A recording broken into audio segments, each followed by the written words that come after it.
Hey guys, how y'all doing? What'd you think of Cooter's live chat? I thought it was great. I think he makes a terrific host. He asks good questions.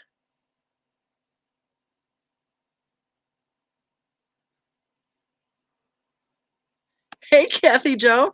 Yeah, long time no see. How you been? Man, it's been ages.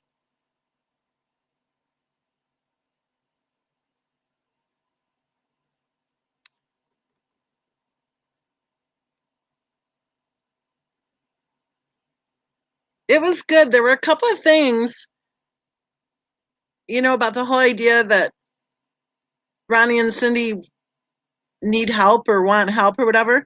They don't want help.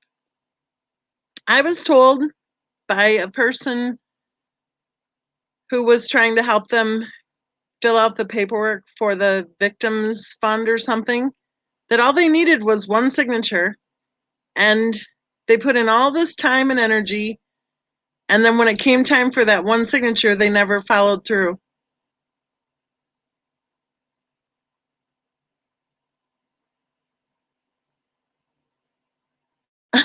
Lemon drops. Yeah, line up the lemon drops. I have no idea what's in that drink, but yeah. Let's call this a business meeting. This is a business trip.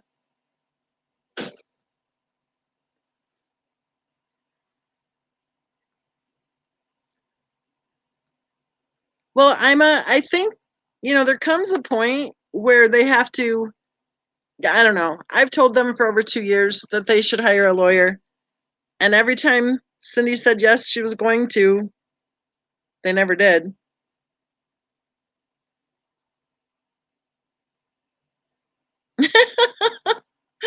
Kathy Joe got an email with a subject line that said, "Hey, Thriver." She spit out her Diet Mountain Dew. Uh-oh, all over your phone. I hope your phone's okay. Vodka, vodka lemon drop wine. Huh. Well, Wanda, if you give me your address and your credit card number, then I can send you some band-aids and then I can teach you how to write everything off on your taxes. I'm joking, of course. Yeah, keep your receipts. Even, if your husband's cheating on you and having dinner with a coworker that he's doinking, make sure you get that receipt because you can write everything off on taxes, right?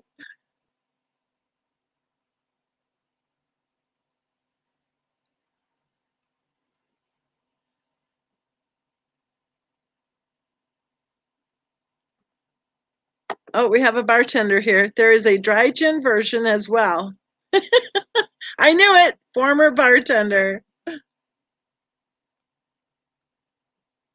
Jane Doe. I prefer Moscow Mule vodka and ginger. Ooh, that's good for your thyroid, for your immune system with a lime. And no, I'm not a big drinker. Uh-huh. Sure you're not, Jane. We believe you. Everyone, I want you to be clear. Jane is not a big drinker. She just knows a lot about drinks. On the lake, you just have to say thrive during dinner. Then it's right off. I bet they don't even say thrive during dinner. I bet they find receipts in the garbage cans and say, hey, this'll be good. Ooh, shenanigan makers here. My Mency, I didn't even see the notification. I'm never this late. We just got here, shenanigan maker.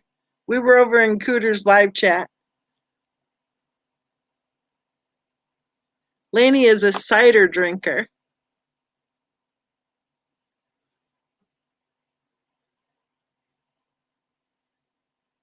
Emma Clover says, oh my goodness, that's why SW did so many lives. Damn, it was for tax purposes. Makes sense. Rita says, love red wine cured in bourbon barrels. Oh my gosh, you guys know your stuff. Ginger is great for the immune. Yes, it is.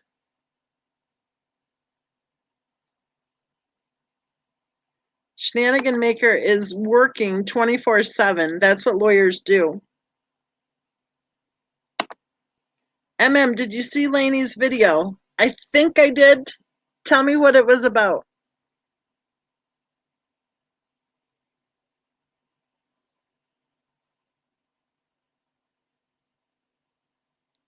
So, chocolate milk?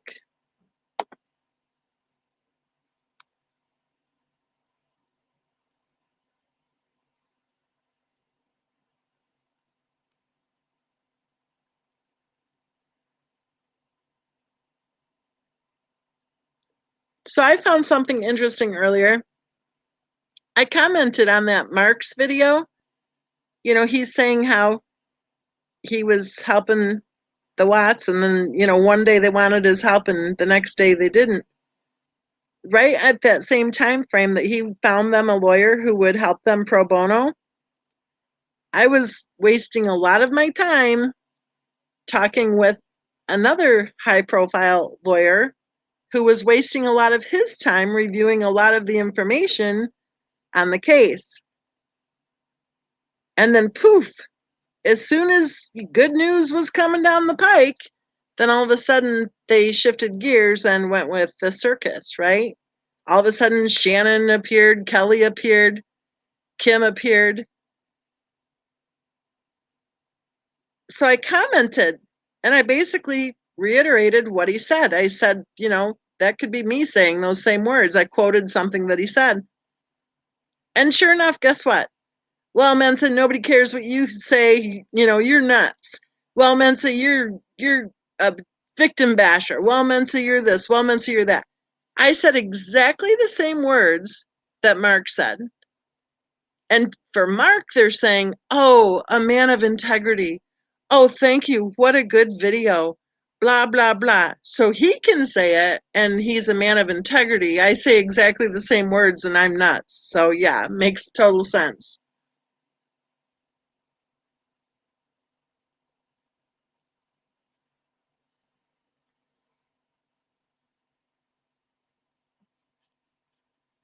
I've seen that before with the whole thing.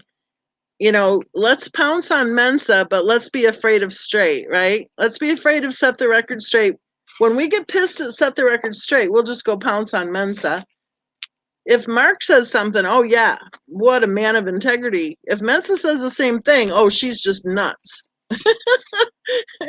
Yep. The respect for women, and let me tell you, it's pretty noticeable. It's pretty noticeable that if you're a man, then you'll automatically have fewer scumbag attackers. It's how it is.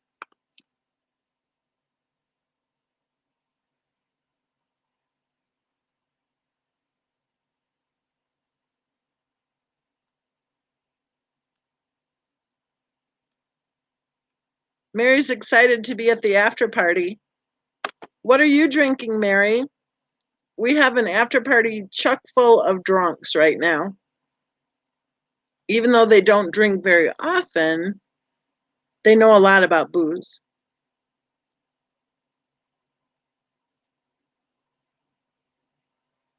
What was the other thing? Oh, in Cooter's live chat, they talked about the Chris Coleman case. And that was an interesting one. I don't know if you guys saw me in the chat, but I was doing the yes, he's at Dodge. Yes, he's at Dodge. I don't think they were looking at chat at that point. But yes, Chris Coleman is at Dodge. And Christopher Watt's mom actually asked me to look into his case because evidently Chris Coleman's mother absolutely believes he is innocent. Well, I think he's guilty. I think he's totally guilty. The whole idea that he's acting like all he did was talk to his girlfriend on the phone when the girlfriend thought they were getting married and she even had the date of their wedding on on her calendar. And then the whole idea that those letters were written by him and left in their mailbox threatening him. Plus the whole thing of how it happened.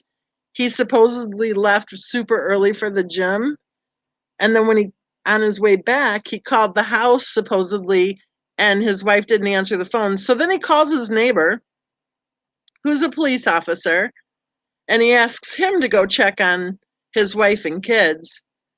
Would you do that if you went to the gym and your wife didn't answer the phone? Would you call your neighbor, the cop, and say, "Hey, will you go check on them?" I would have figured she was in the shower, you know? But no, he calls his neighbor, the cop, and says, "Please go check on them."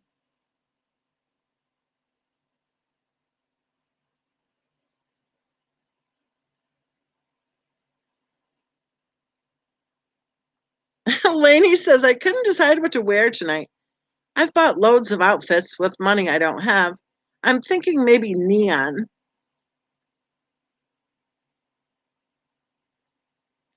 Nola girl says she's a what? Oh, I thought, okay. You're saying I'm a clover. I thought you were saying you were a clover. Took me a second. Sorry.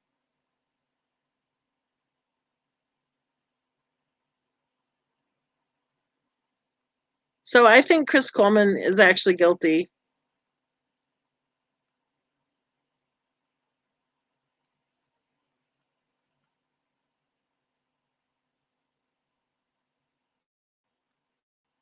What else were they talking about? Anything else from that live that you guys want to after party about? Mary says the email threats were stupid. Why would a bodyguard get those threats? Plus, I didn't know they were email threats. I thought they were handwritten threats that were put in his mailbox. I never heard anything about email threats. I thought those were handwritten, actual pieces of paper that he put in his mailbox, and like 3 different times. And the police officer who lived across the street had a camera pointed toward the Coleman house, and nobody ever went to the mailbox. And nobody ever, the morning of the murders, nobody ever approached the house at all. Nobody was seen leaving or arriving or anything. So evidently, Chris Coleman wasn't aware of the neighbor's video cam. Once again, the neighbor's video cam solved the case.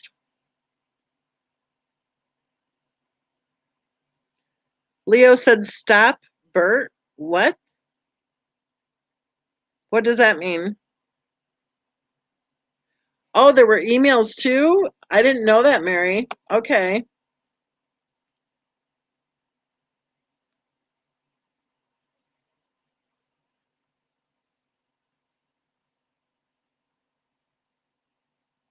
So Coleman's doing a 35C? Interesting. Why does Leo keep saying stop, Bert? What's that mean?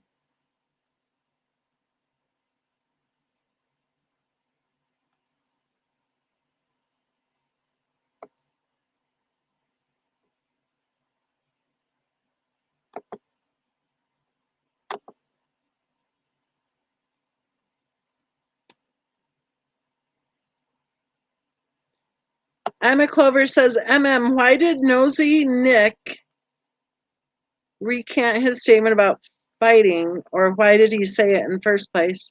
Nosy Nick? Or do you mean Nosy Nate? Emma Clover says, I'm not Bert, I'm Ernie. Yes, I did. I did DG.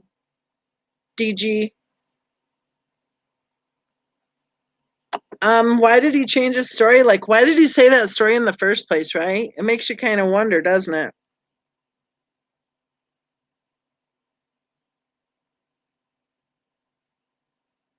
Well, there's an interesting name.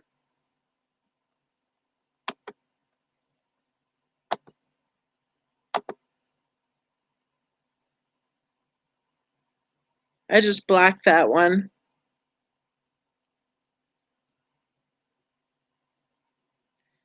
Kathy Joe says he wanted attention, but said it was because he wanted Ellie to take it seriously.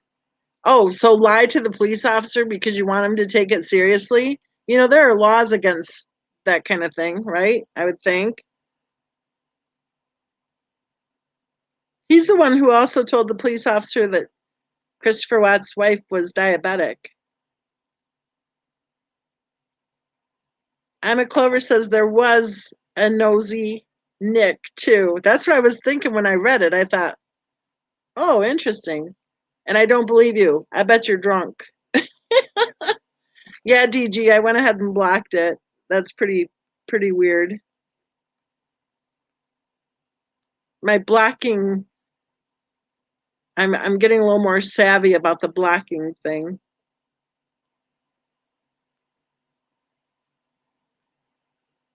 Right, he never backs up his truck. Yeah.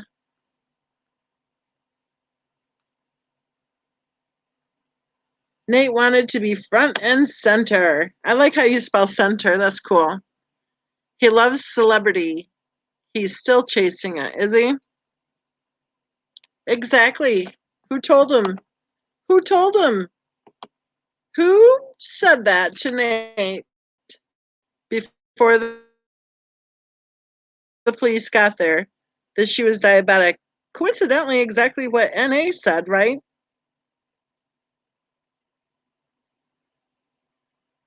And the whole idea of him telling the police, yeah, he's acting really strange. Yeah, he's acting really strange. Really? How well did he even know him? And how strange was he really acting?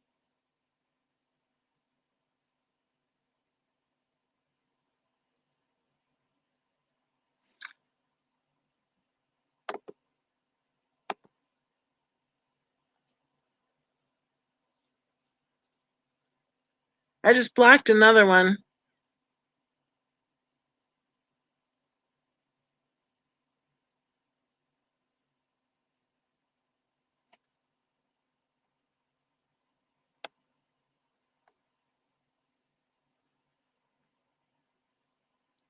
Low budget acting? You mean the neighbor? I kind of thought that about the friends who were interviewed sitting in the park. It seemed like they were forgetting their lines and kind of it just seemed kind of different. It just seemed kind of weird. Or are there more?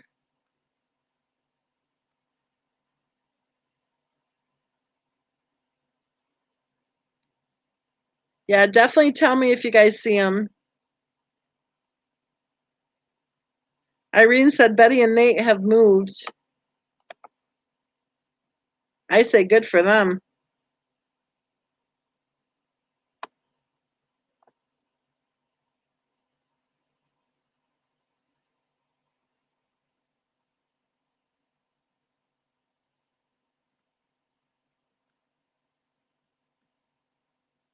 Red Shoes said he wouldn't have had enough room to load the bodies. I don't think those bodies were ever in his truck. Just my opinion. I think when he left for work, that he didn't have a clue what was about to happen.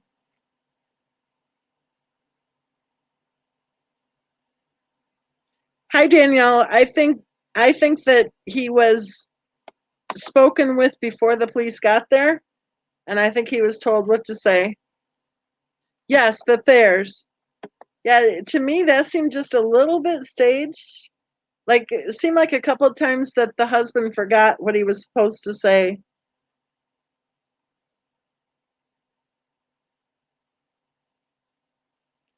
I'm a Clover, I agree. The lot size compared to the house size, it seemed a little bit overbearing.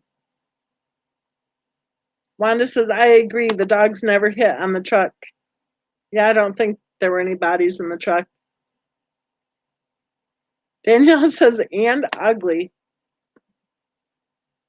I think you're going to make a good judge, Danielle.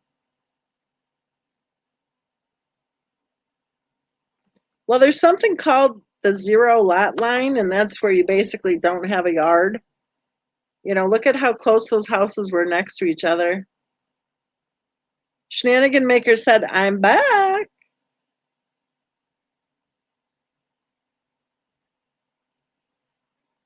I agree, Mary. DG says, so, MM, are you saying you think it all happened after CW left? Yes, I do believe it.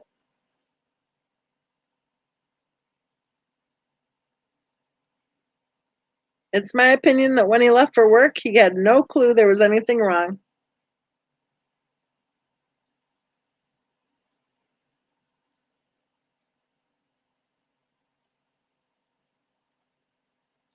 Have you guys, Anna just put the mansion, quote unquote. Have you guys seen the series on the Michael Peterson case? The death of, I think her name was Kathleen Peterson. She fell down the stairs. There's a series called The Staircase. That is a mini mansion. Okay? Like, that's a mini mansion. I don't get how people are calling the house on Saratoga Trail a mini mansion or the house in North Carolina. That house on the Peterson property, that's a mini mansion.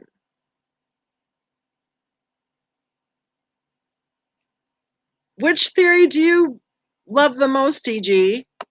Because I'll tell you something, you guys will laugh when you hear what I think. Yes, Michael Peterson. It's called The Staircase. Yes. Do any of you have you guys heard of the owl theory? Exactly, Anna. I agree.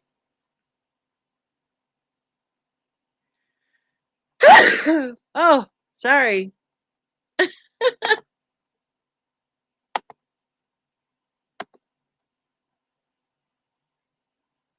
Yeah, the weirdos are out tonight, right? Yeah, I just blocked them. Anyone who wants to do that is just a weirdo. Thanks for letting me know. I blocked them. Yes, the owl theory to me makes the most sense. It really does.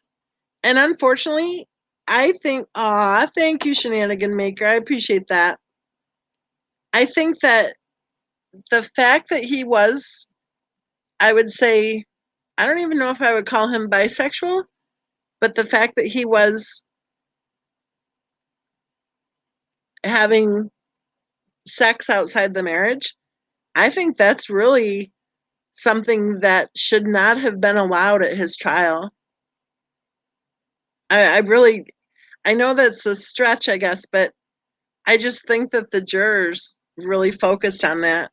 Or I'm not saying they did, but I'm thinking that the risk was really high for the, you know, I guess I don't know what benefit came from that.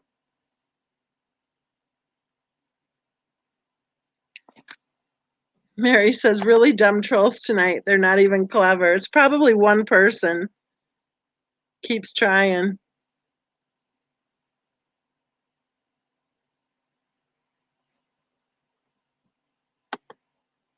I wondered, Shenanigan Maker, if you would agree with that or not, because I think it was unfair. I really do. I think it was unfair to the defense to have any of that mentioned. And then that one witness was like a male hooker. And I just think that was really unfair to the defense. Because if he was bi or if he did have extramarital sex, that is nowhere near being a murderer. I I believe the owl theory because she had something like 7 what would you call it, lacerations, and I believe the owl theory. And I'm not trying to say anything negative about her, but she was drinking. The two of them knew how to drink, right? And I almost think that the owl, you know, evidently it is not unheard of in those parts for the owl to attack. I think the owl saw her walking. It was a pretty long path that she was walking back to the house, right? I mean, everything I've read about the owl theory totally fits. Exactly. Shenanigan Maker says, but as we know from the Watts case, you have an affair and all the bitter Karens come with a vengeance. Exactly. Nola Girl says there's a video of their neighbor getting attacked. I didn't know that. And just look at how terrible that is, that he spent so much time in prison. Just imagine, right? How much time he spent in prison. I think it was something like 8 years later before they got the appeal. And that's a whole nother issue. The FBI agent did not include vital evidence, right? And then they did a thorough investigation and found that there were like 34 cases where that FBI agent did not include evidence that should have been included. What do I think about I can't think of her name, but you mean like Martha and what's the sister's name? I was gonna say Mary. I don't know. What was Martha's sister's name? Does anyone know? Well, Martha and Margaret, maybe? I can't remember. The two girls, I think their mother fell. You know, it seems really odd to me that they determined it was an accident, or no, they determined it was some sort of an aneurysm or something, didn't they?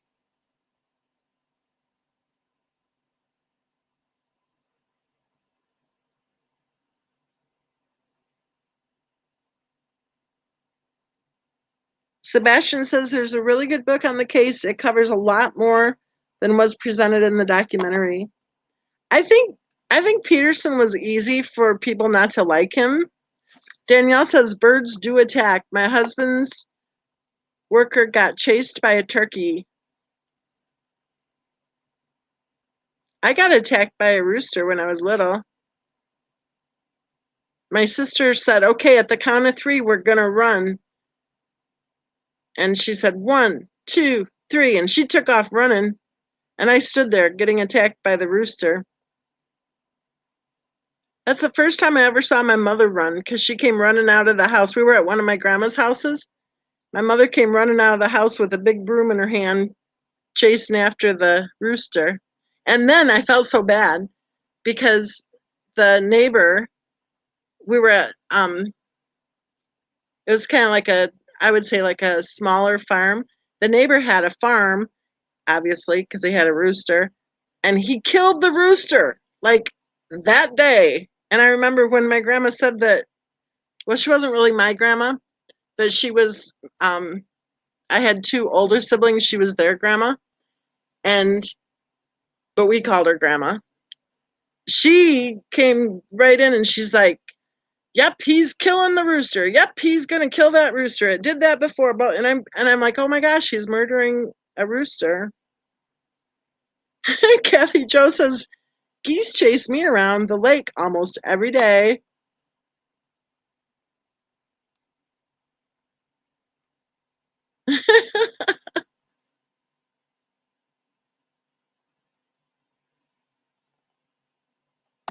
DG says I'm from the south. Anyone who lived on a farm knows birds, roosters, chickens, etc. attack.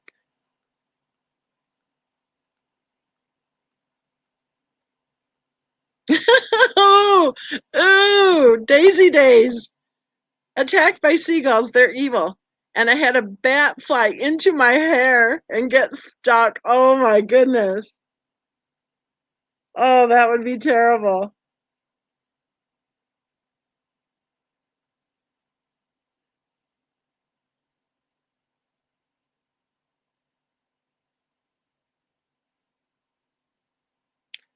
McClover said, seagulls seagulls took my food at Busch Gardens in Florida. I got lost at Busch Gardens. Well, I didn't get lost, but my parents lost me. I was in the beer tasting room.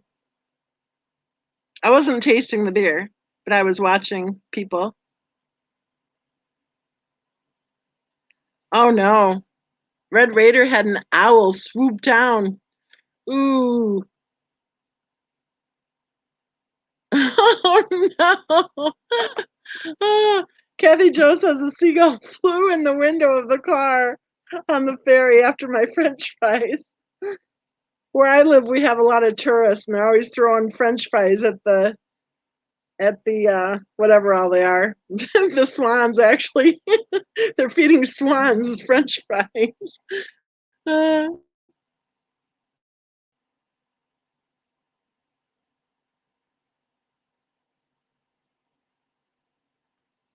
yep. And I'm talking like 1960 something. I'm a Clover. That's another time I saw my mother run. I had never seen an alligator before, and I spotted one when we were at some park somewhere, I don't know where. And I was going to walk up and see the alligator, and I heard my mother scream. And I turned around, and she's running for me. And she swooped me up and went running back really fast. I'm like, whoa, what's going on?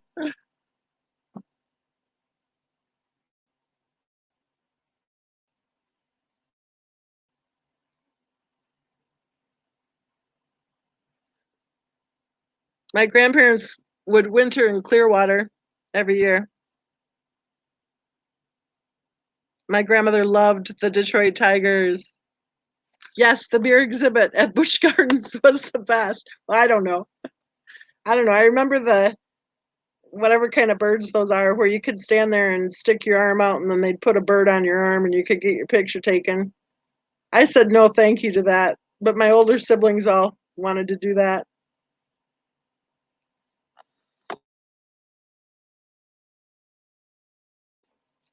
I chose not to get up close and personal with one of those big birds. I know it. And I think those are like the only two times I ever saw her run. Back when I was a kid, our parents were not into going to the gym.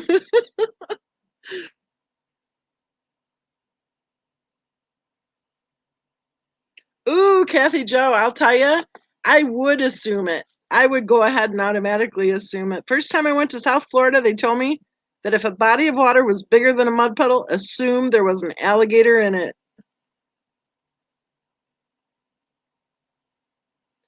Was Lowry Park, is that where the Detroit Tigers did their training?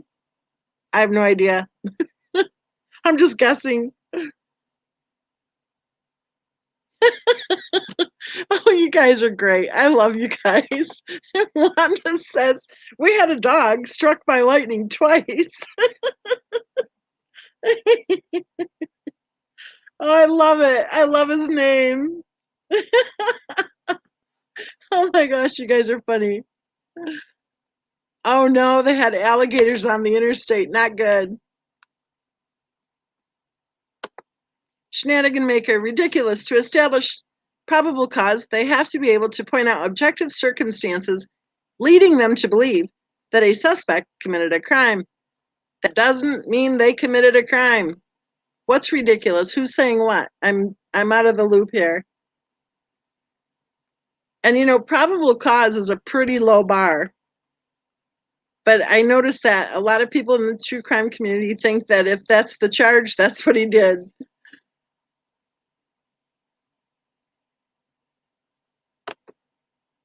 Emma Clover says no data. Oh, I thought you were talking about the spring training or whatever. They had a small amusement park on one side and a zoo on the other. It's where I made a wish in a well for my brother. Aw, that's a sweet story.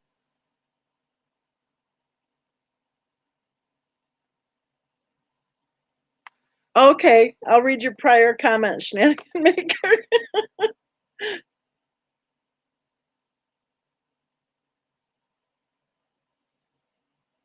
Confirmation bias? Oh, there it is. Okay. Why can't people disconnect emotions from an investigation? Have people never heard of false confessions? And it's like they don't understand probable cause at all or how the legal system works.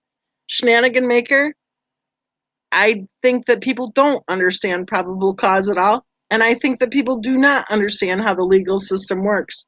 Because if they did, then there are a couple of channels which never would have made it past 3 days.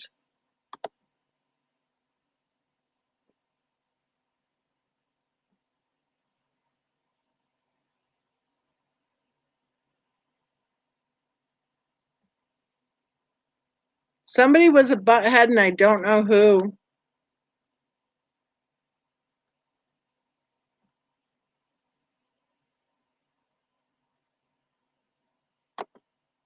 I'm a Clover says it's sweet, but he was a butthead. Oh,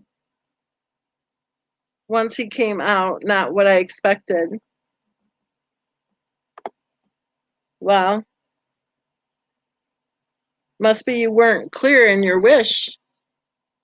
Please, I want a brother who's not a butthead. It was a boxer? Okay, you guys, I'm lost.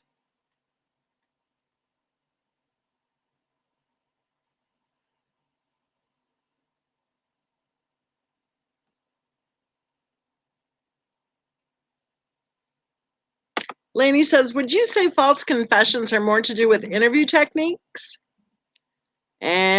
I'm not really. I think that's a question for Shenanigan Maker. But just my opinion, I'm not really thinking there are very many false confessions going on. Not anymore. I think there might have been like 50 years ago. Oh, this is getting gross. Okay, Shenanigan Maker says, I had a dog's toenail go all the way through my foot, one side to the other. It was a boxer.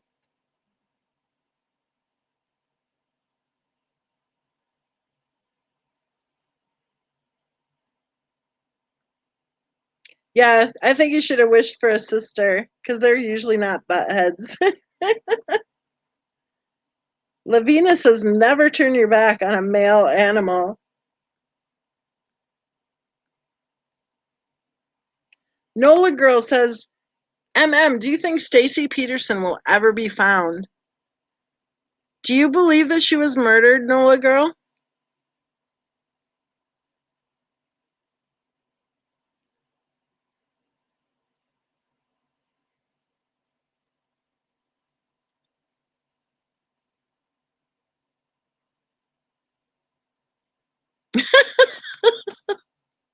Oh my goodness, you guys are so funny.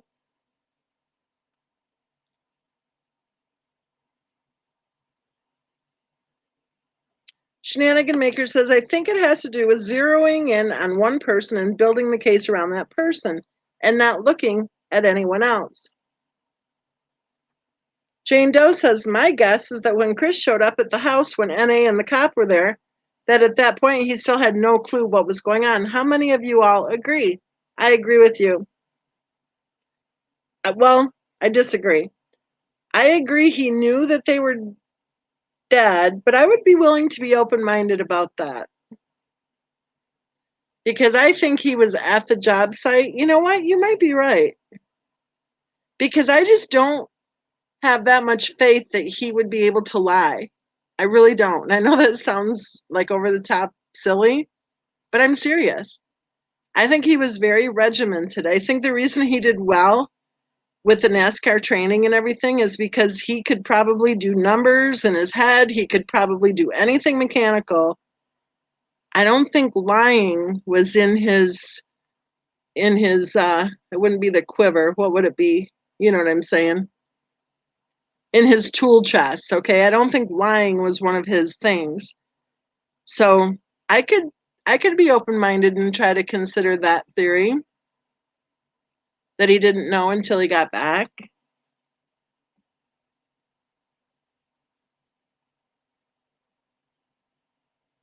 Be Real says, read about the stats on false confessions. It's not so rare. The huge number of people who made raise. Let's see. I'm going to look really quick here. Let's see if I can do this while I'm on Google. number of false confessions a year in the U.S. False confessions and how they happen. It's more common than you might think. According to the National Registry of Exonerations, 27% of people in the registry who were accused of homicide gave false confessions, and 81% of people with mental illness or intellectual disabilities did the same when they were accused. That doesn't tell us how many. Okay, the overall total, get ready for this, the overall total is 258. Let's see. This is from this is kind of an old one. It says among a total of 340 exonerations of all kinds documented between 89 and 2003, 15% involved false confessions. So what's 15% of 340? That would be 45 plus, I don't know, like another 10 maybe? No, not even 10. So at the most, 55 people. You guys, come on. 55 people in, let's see, 14 years, 55 people. 55 people in 14 years, that's not that many. So let me guess. You guys think that Brendan Dassey is innocent, right?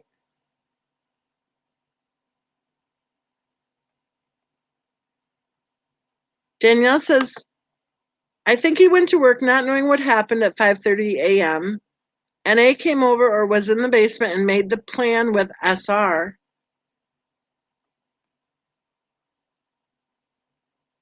Okay, Shenanigan Maker says, look at what I wrote. Let me see here.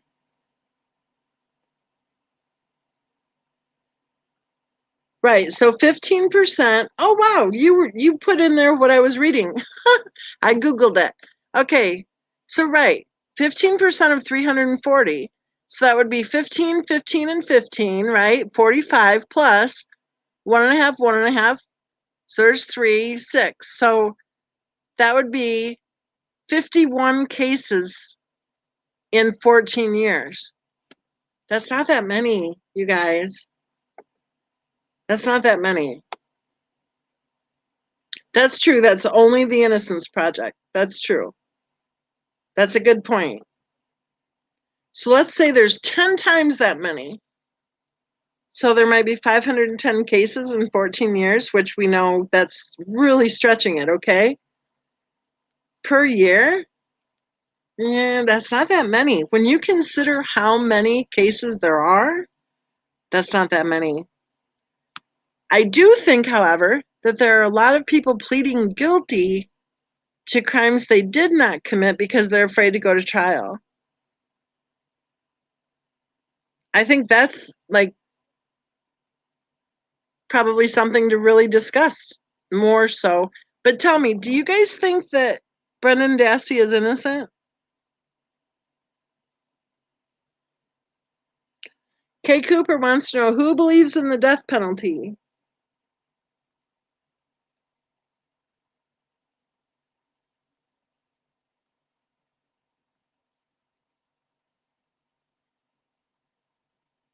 Yes, Danielle says we think that NA was SW's caregiver. I do believe that. I think that is the truth. It's my opinion. I think that she was more of a hired caregiver. And I think she's the one who probably drove the kids to school in the morning because I don't believe that their mother did. Wanda says, yes, MM. You know I think Dassey is innocent, LOL. CW didn't know how the murders happened, neither did Brendan. And he was a kid. A lawyer should have been in that room. Well, you want to know what I think, Wanda, and I think I already told you this, but I'll say it again. I think that Brendan's first lawyer was the best thing that ever happened to him, and I think it's a shame that Avery convinced Brendan's mom, I think her name was Barb, to convince Brendan to fire his lawyer because that lawyer would have gotten him a plea deal and he would have been in and out fast. but he would have had to have testified against his uncle.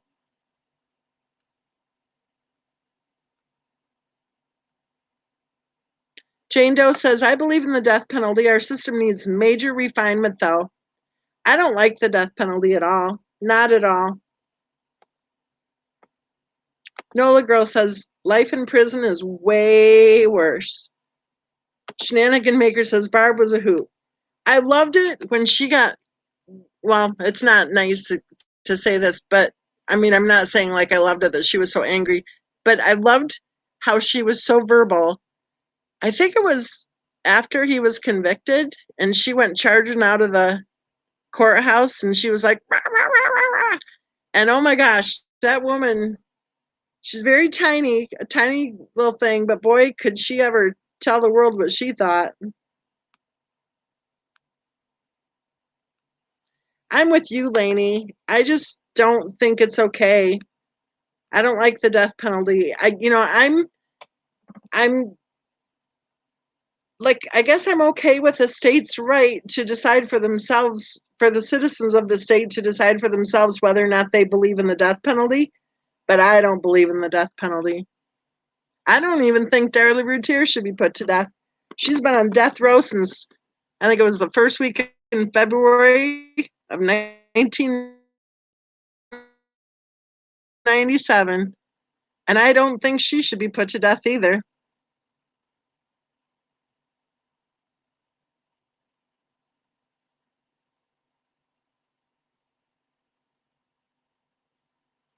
Paula says CW never killed anybody, in my opinion, and no, CW didn't know until later on that day. Some innocent people have been executed. Not me. No death sentence. Kay Cooper says, I wish my grandfather's killers would have gotten the death penalty because they tortured him, robbed him, and there was plenty of evidence, but they got 25 to life. One is out now. It's just personal. Wow. That is terrible. The one that's out now, did he was he their getaway driver or something? Did he not do what the others did or something?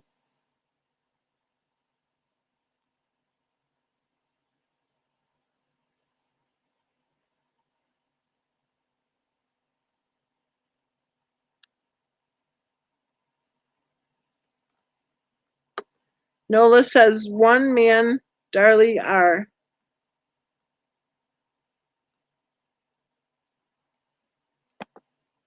I thought she was innocent for about 2 months or so. And then I wrote an essay about it, and my gut feeling told me that I didn't want to put the essay on Amazon because I just had this weird gut feeling. So I dug deeper and then I learned a lot more. Like things like the outside lights, they had a motion sensor, right? And if you triggered the motion sensor, which the quote unquote intruder would have, then the lights stay on for 15 minutes. Darley picked up the phone and called saying it was right after the intruder went out that way. And the first police officer, I think it was Officer Waddell, was there within 3 minutes and there were no lights on. So guilty.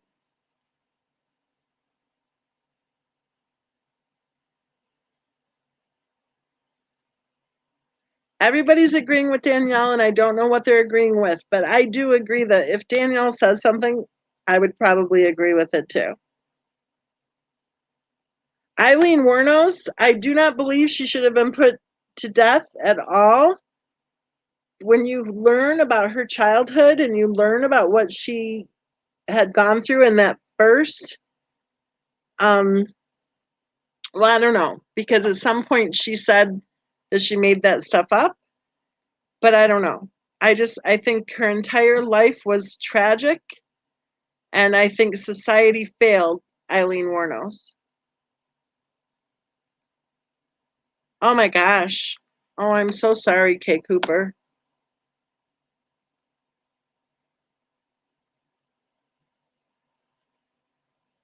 Wow. That is terrible.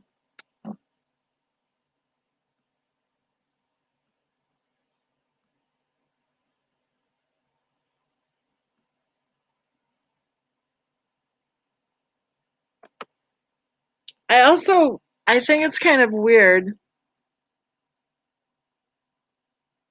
even though she sounded kind of over the top insane there at the end, right?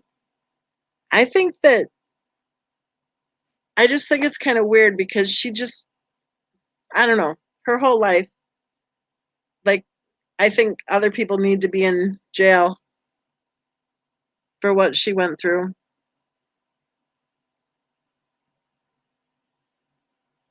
At the same time, she did kill a bunch of people, right? But I don't think she should have been put to death. I think she should have been in prison probably, right, for the rest of her life, but I don't think she should have been killed.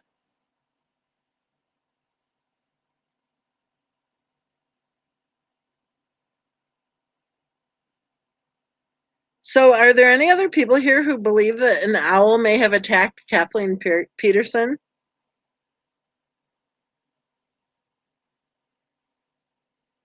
Right, Emma Clover. Yeah, she did kill. And if I was a family member of one of the people she killed, then I guess I wouldn't even care. Well, I would still care. I would want her in prison for the rest of her life.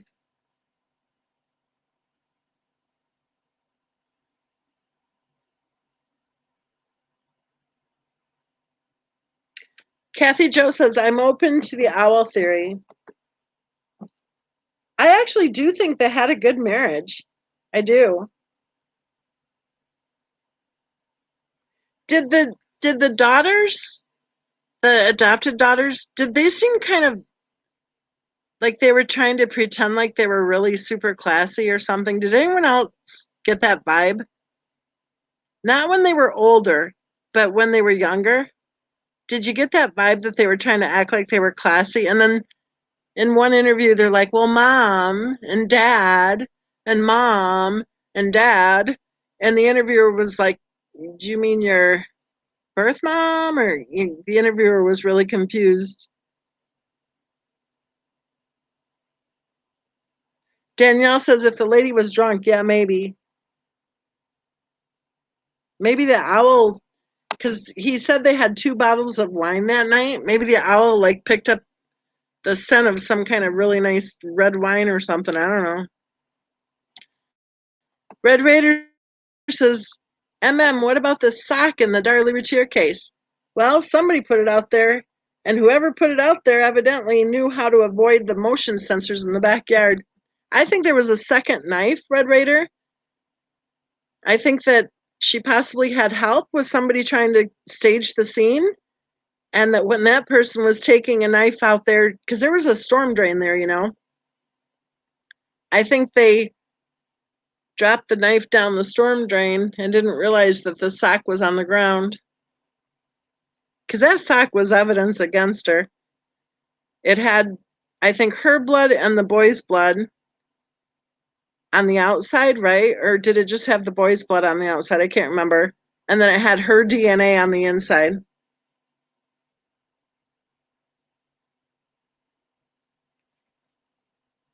Wanda says, oops, where did it go? There it is. Wanda said, Nola, thinks CA is innocent. It was an accident. Oh, Casey Anthony? I think it was an accidental drowning. Lainey said, didn't they say it was a poker? The staircase one?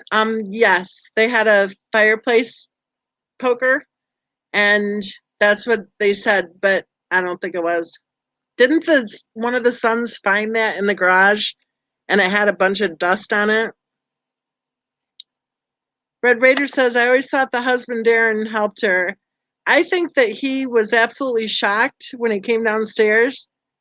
And I think that he felt really bad because, according to Darlie, they had words between them before he went up to bed at 1 a.m. And I think that he probably did realize pretty quick that she probably did it. Ray says Todd Mullis is another weird case. No idea how he got found guilty of murder. His defense was useless. I was very surprised that they allowed the prosecutor to play the 911 tape at the end and to say, did you just say, go to hell, you cheating whore or something like that. I can't remember. I was really surprised that they allowed that in. Well, Cosmo, the owl theory was actually talked about early on, but they never followed through with that. I think it's very disturbing that an FBI agent was withholding vital evidence. That's the frightening part, really.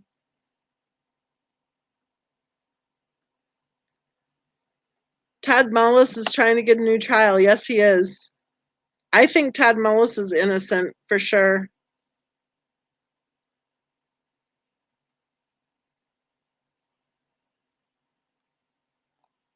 Shenanigan Maker's going to keep trying to make her way through reading this brief. I'll keep you on as my background noise and take another break soon. Just yell my name if you need me. LOL. Lots of love. P.S. Blowpoke always makes me giggle. Oh my goodness. Hi, Lilu. It's 6 a.m. here. What's going on? Kay Cooper says y'all should discuss the Rosenbaum case sometime. The couple who were found guilty of murder of their foster child. You know, you guys, I got to tell you this. I can pull up a report at any time on which titles are actually the ones that people are interested in reading. And the Rosenbaum case and the Broderick case, the Routier case, those cases are a lot more popular than the case of Christopher Watts. Well, we all sit here talking about the case of Christopher Watts. But those cases, the Rosenbaum case is probably the most popular one right now. Those poor little girls, let me tell you. And I got to tell you, I got the sweetest email from their great grandmother. What a wonderful lady. Thanking me for the book I wrote on the case and just the kindest words from her.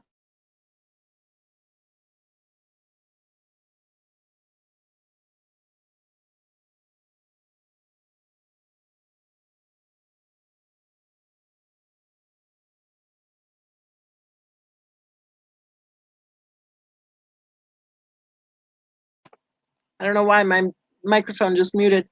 Kate Cooper said, I watched the entire Rosenbaum trial. So sad. But I'll tell you, it was empowering too. I loved the prosecutor. Oh my goodness, she was on fire with that closing argument. She was on fire. And I loved the way the great grandmother sat on the stand and did not take any crap, man. She was not going to sit there and have any words put in her mouth, right? And then the most impressive, I was also impressed by the mom who adopted the younger children and then adopted the older sister. I was so impressed, and just the relationship between the great grandmother and the adopted mother and the children. It's just such a heartwarming story to learn that the great grandmother actually opened up the subject with the adopted mother, saying, and this was out of pure love for her great granddaughter, saying that she felt that she could move in with her younger sisters. And I mean, it can bring tears to your eyes, really, when you think about it. What a loving great grandmother to want so much what's best for her great granddaughter that she let go. You know, what a beautiful soul. I love that woman. She's just so amazing. But the most impressive of all to me was the little girl herself who testified about the time that she spent in the Rosenbaum home. I mean, just such a little, she spoke so well. She was confident. I think it really says something for both her great grandmother and for her adoptive mother, how they were raising such a strong, centered, healthy, just such a, I just think it shows, they were strong females who were instilling in this little girl that same strength and courage and confidence. And if you listen to her testify, it's just, she has this little voice, right? She's a little girl. She has this little voice, but oh my gosh, her words were so powerful. And at one point in the trial, I don't know if you guys have seen, you guys who haven't seen this trial, I'll just describe it briefly here. The husband and wife, I think it was Joseph Rosenbaum and Jennifer Rosenbaum, they were seated together at the defense table. They were both on trial at the same time. And the husband, in my opinion, is just kind of creepy looking. Okay. The wife, she looks like a linebacker. Now she's not necessarily big, but she just has kind of that look, like she's a linebacker. And they sat there, and when this little girl was testifying, the linebacker sat there shaking her head no. She didn't do it very obviously, but you could tell she was moving her head no. Well, the pervy, and I don't mean pervy like pervert, but I mean just kind of creepy, I guess is a better word, hubby, who stood by the way, and allowed his wife to beat on two innocent children for 3 months straight. He sat there establishing eye contact with the little girl while she testified. And the little girl noticed it and she stopped talking. And there was a silence that was deafening. And then one of the prosecution team members hopped right up and stood between them. And then the prosecutor who was asking the little girl questions said, "You can look over here." And there was still a little bit more silence. And it was like, oh my gosh, that jerk staring right at her, and his wife, the other jerk, sitting there doing that subtle turning her, shaking her head no. I thought, you scumbags, absolutely, in my opinion, trying to interfere with that little girl feeling free enough to speak.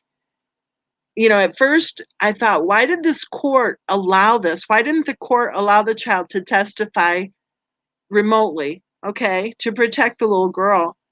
And it bothered me. And I even wrote some things about it. And I said, why? But then I realized at the end of her testimony under direct, the prosecutor said for her to point at, Miss Jennifer and Joseph. And she needed to stand up. That's how tiny she was. She needed to stand up.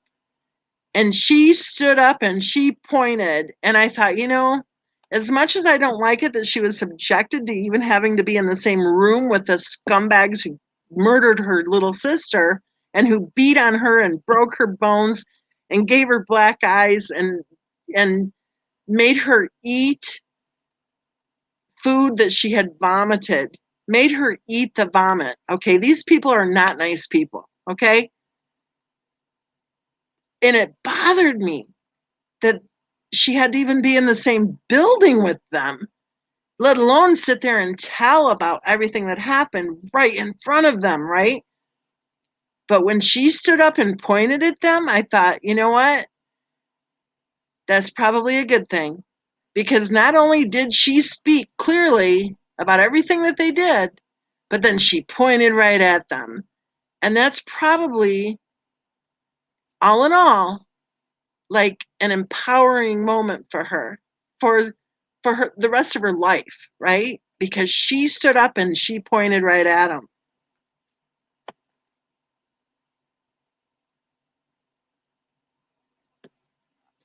I don't think he was asleep. Cosmo says, in my opinion, Todd Mullis, it's Mullis, Todd Mullis. In my opinion, Todd Mullis should get a new trial because of ineffective counsel. That guy was asleep. I'm not sure he was asleep at all. I think he was experienced. I think he had a fine career. He was very well respected. I think he was a hard worker. But he didn't seem to have like a big fight in him, That prosecutor, man, she was on a roll. She's like, so did you just say this? And what'd you say then? And really? Uh-huh. She was pretty well organized and she was ready to roll. And I'm surprised that the defense lawyer wasn't on his feet objecting like 1,000 times. I also did not care for how they handled the Tristan situation, making it sound like Tristan was some kind of a liar or something. And I don't think he lied at all. He said that his father wasn't out of his sight. And then, oh, gee, Tristan took a drink of water. So he was out of his sight for at least a couple minutes. So then they made it sound like he was some kind of a liar. He wasn't lying. He and his dad were together that whole time. There's no way Todd Mullis had the time to do what they convicted him of doing. There's just no way. And I think it really was that 911 tape, because when you have a prosecutor saying, "Oh, did you just say go to hell, you cheating whore?" And Todd Mullis is sitting there, "No, I don't hear that. No." Why was that even allowed? Why was that ever allowed? That makes no sense. But I think it definitely served to sway the jurors.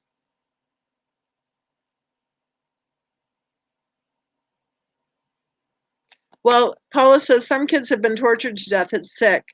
Do you remember the Lisa, was it Steiner? I'm not sure. The Lisa case out of New York City. That was another one. That was years ago. That was another one that was really bad.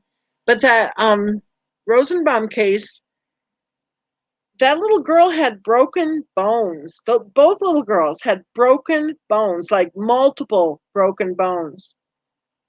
They had a nurse who lived next door. Jennifer Rosenbaum took the little girl to the nurse, who was standing outside with, I think, her daughter-in-law, who was also a nurse, right? And was like, "Oh my gosh, she fell down the stairs." And that nurse said something to the effect of, "It sure didn't look like those injuries would have been from what she described happened." She was worried about it. So she went ahead and checked on her, I think, the next day to make sure she took her to the doctor. That isn't how being a mandatory reporter works. And then there was a person she worked for at the DA's office who had actually helped to expedite the placement without Jennifer Rosenbaum having to even fill out all the forms, let alone have a full background check. Because if she would have had a full background check, she wouldn't have gotten the girls. She was in foster care herself. She had a very interesting childhood. And I shouldn't say she wouldn't have gotten the girls, but they sure as heck would have checked a little further on whether or not she was capable. Okay. And no, it got expedited. So the person who helped expedite the placement, she met her for lunch, and the little girl had black eyes, and she just figured, oh yeah, she fell. Excuse me, foster kids in placed in a home where these people had no experience, no training, no kids of their own, and the kid shows up at lunch with bruises? Really? And you didn't think that maybe you should have it checked out? I'm thinking.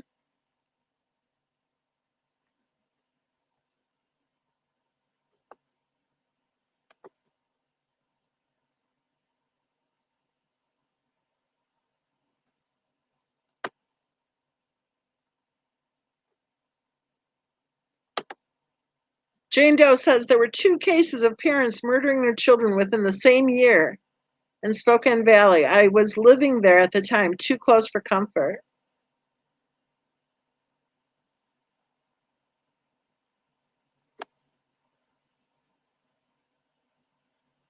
The Hagi case? I don't remember that. She was not supposed to be alone with the kids, said she took them to free daycare. Hmm.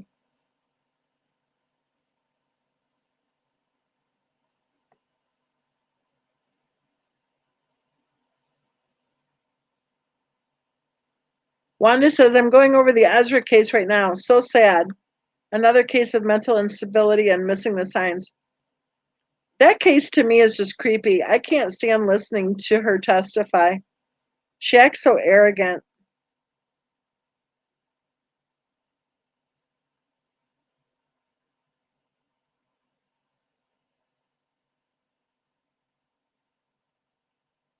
Exactly. See something, say something, always.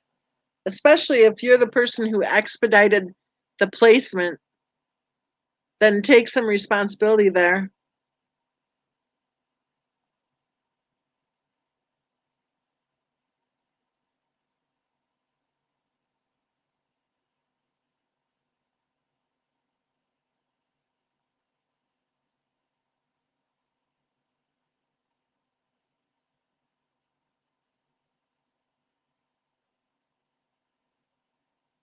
Wow, you guys know a lot of different cases I've never heard of.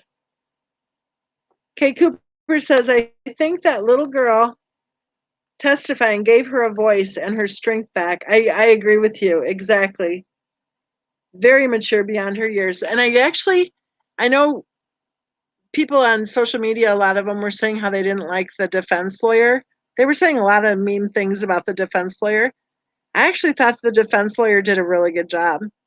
I do. Can you imagine? She was the defense lawyer for both Jennifer and Joseph Rosenbaum. One lawyer. She didn't have a lineup of paralegals or anything. One lawyer. She was obviously experienced. She knew her stuff, right? And when she cross examined the little girl, I thought she treated her I thought she treated her well. I thought she was I just you could tell that she was like a mom or a grandma. And there was one point where they giggled because she was asking her about like the cartoon characters and stuff like that. I thought she did a really good job with the cross exam. Because she had to cross examine her, right? She had two clients to represent, but I thought she did it really, really well.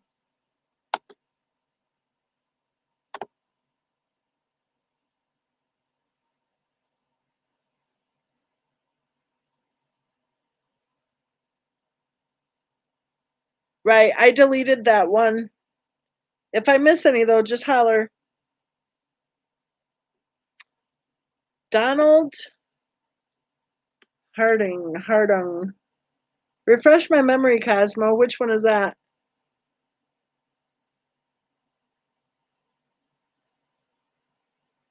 Kathy Jo says I'll email you the hoggle.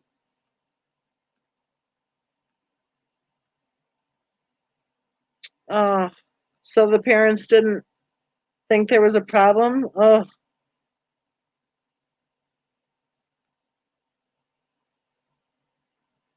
Donald Harding. That name sounds familiar. Refresh my memory, because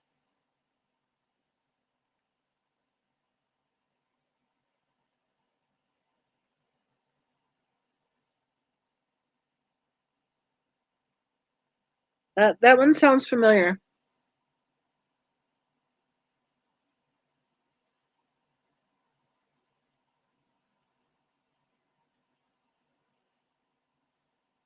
It was good, Lilu. It was really good. Honey Badger was on there, and Lisa Hunt went up there too. So it was really good. They didn't pay attention to chat though. They're like, does anyone know where Chris Coleman is? He's the guy who killed his wife. He was a bodyguard for Joyce Meyer. He killed his wife and children. And we're in chat going, yeah, he's at Dodge. Yeah, he's at Dodge. Yeah, he's at Dodge. And they're like, I wonder if he's at Dodge. I was like, So I'm gonna have to tease them about that.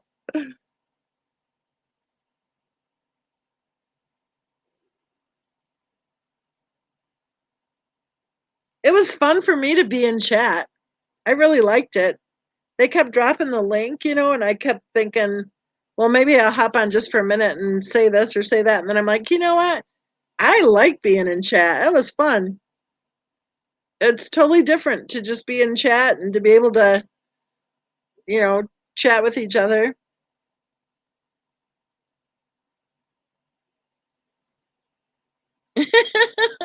I know it. I started using caps. I was like, guess he's at Dodge.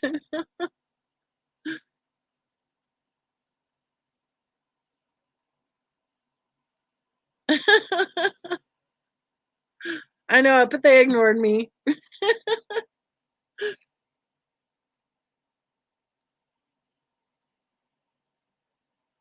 So who was that Donald? Was the Donald Hunting or whatever it was? Is that the one that what was the little girl's name? I can't think of her name, but her mother took her he took her mother and her children to the Walmart like late at night. Wasn't it like 11 o'clock at night? And then he said he was going to go get some hamburgers. And then he said, could the little girl go with him? What was that little girl's name? Does anyone know? I think that's the Donald one. And he walked right out the door with a little girl. Walked right out the door.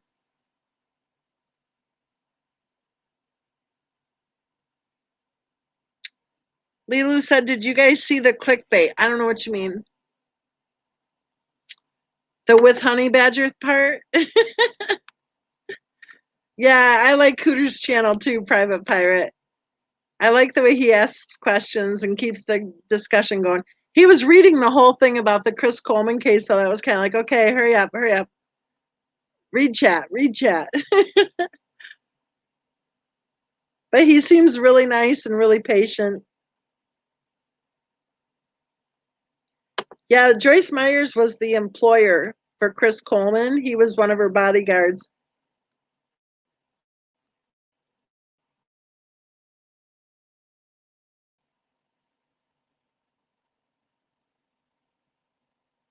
Oh my, I haven't heard that one yet.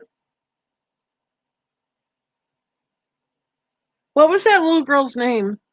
Wasn't it something like Periwinkle or something? Wasn't her last name Periwinkle? Something like that. It was just terrible. Absolutely terrible. And it just, I know that her mother, bless her heart, was probably devastated and will probably be devastated for the rest of her life. But what the heck was going on that they were going to Walmart with a total stranger? I think she said she walked up to the dollar store at like 9:30 or something with kids and it was raining. And then this total stranger is like, "Oh, I can give you a gift card and you can buy some things at Walmart." And so she hops in the van with a total stranger who's promising to buy her stuff at Walmart with her three little babies. And the little girl was supposed to fly out early the next morning to go to California to spend the summer with her dad. Early the next morning. What the heck is she doing walking to Walmart in the rain? And then, sure, let's go, or not to Walmart, walking to the dollar store. And then her mother having her get in a van with some creepy old man who's telling her that she's going to get some clothes or whatever. And then they go to Walmart, and then, oh my gosh, it's so creepy. He actually went into the changing room, into the fitting rooms. He actually wanted the little girl to have high heels. They were picking out high heel shoes and stuff. The whole thing is totally creepy.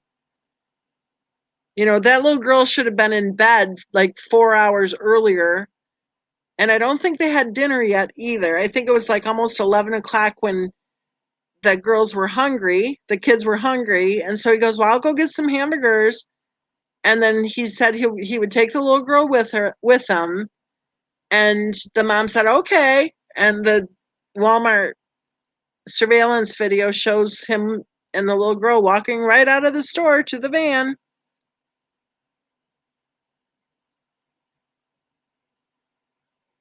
Aw, on the lake said the little girl wanted a dress. Aw. And it makes you kind of wonder, doesn't it? If maybe there was something about the father, because evidently the mother was against the father um getting the getting her for the summer for visitation. And so it kind of makes you wonder, what was she doing at a Walmart at 11 o'clock at night when she was supposed to be put on an airplane the next morning, right?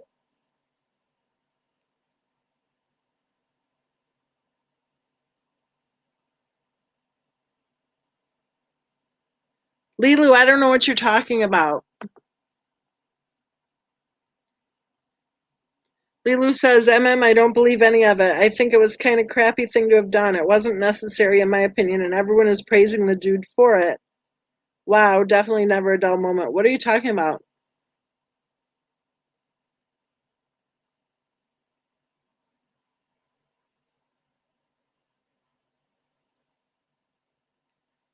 Who is T? Is T the mother? Oh wait, is T the Gannon one? Yeah, that's the stepmother in the Gannon case, right? You guys didn't get in get into the Periwinkle case at all, did you? Which is fine. I just noticed you didn't.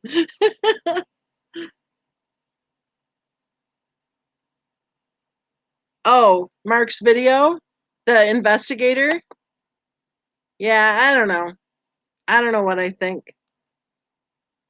I'll tell you this, and I don't care that everyone wants to say, oh, yeah, Mensa, you just think everyone's a scumbag attacker.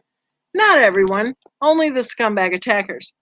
But my spidey senses were kind of up when Cindy told me that Ronnie was talking to him every day.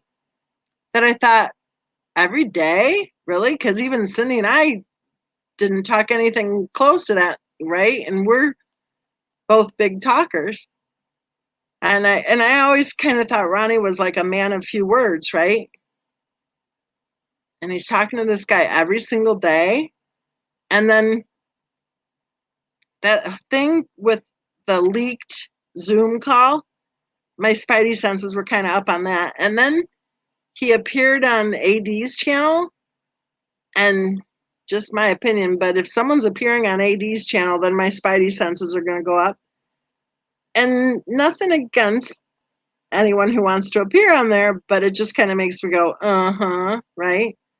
So yeah, I kind of wondered about that. But what he said is exactly what happened that I saw, that it's like, So I don't know. And again, like I said earlier, I think it's interesting. He can say the exact same words that I said. They call him a man of integrity. They call me a nut. They call me a nut, and he's a man of integrity.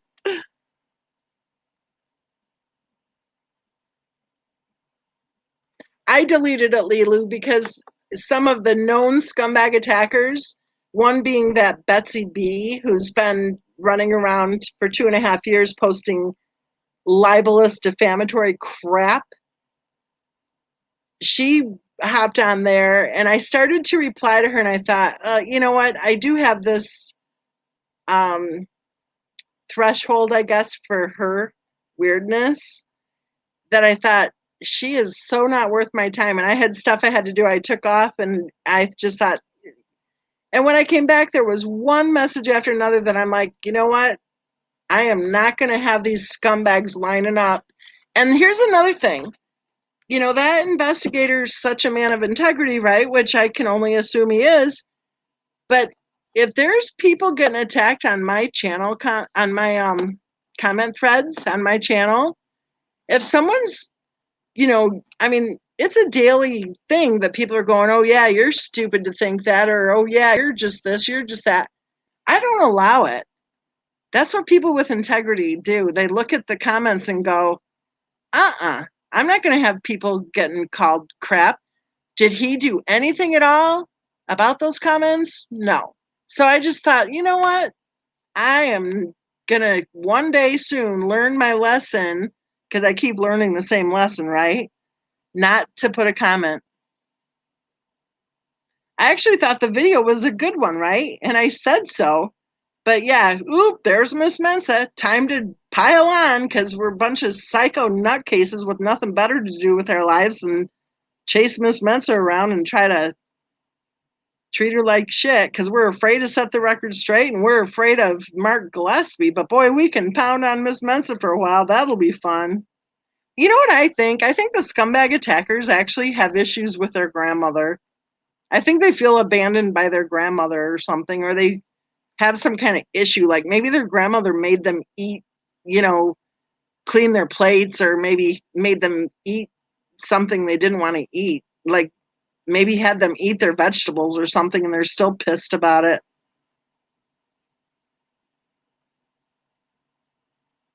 Yes, AD does encourage the attacks, and it's disgusting.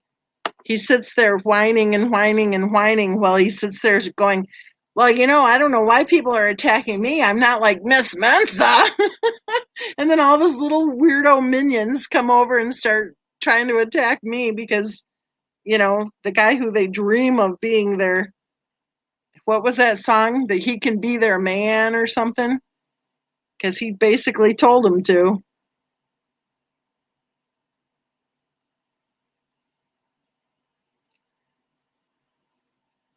Well, I think so, Jane Doe. I really do. I really do, because I have never, ever in my lifetime, and I'm old, so I have a long lifetime here. In a lot of decades, I have never seen a group of people treating grandma like shit. Ever. Ever. These people seem to like, woohoo, let's go beat up on an old woman. That'll be fun. But boy, if it's Mark Gillespie, oh, he's a man of integrity. And even the ones who really can't stand AD, they treat him better than they treat me. It's like, you know why? And the same thing with Set the Record Straight. They're men. That's why. They're men. So they're like, ooh, that's a man. I don't really know how to be a total psycho effing nutcase biatch with a man. I'll go pounce on Mensa. They like, it's the old Apple thing, right? From Genesis. It it's the old Apple thing. Like, blame her. Don't have the man, don't challenge the man. It was her, the woman you sent. It's easy to pound on grandma.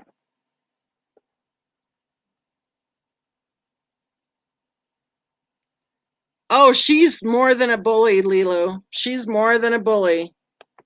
She's been involved with the scumbag attackers. She's one of their lead scumbag attackers. She's a total scumbag biatch, is what she is. That woman is purely evil. That's exactly what it is, Mary. I'm sorry, it's what it is. It's the Apple thing.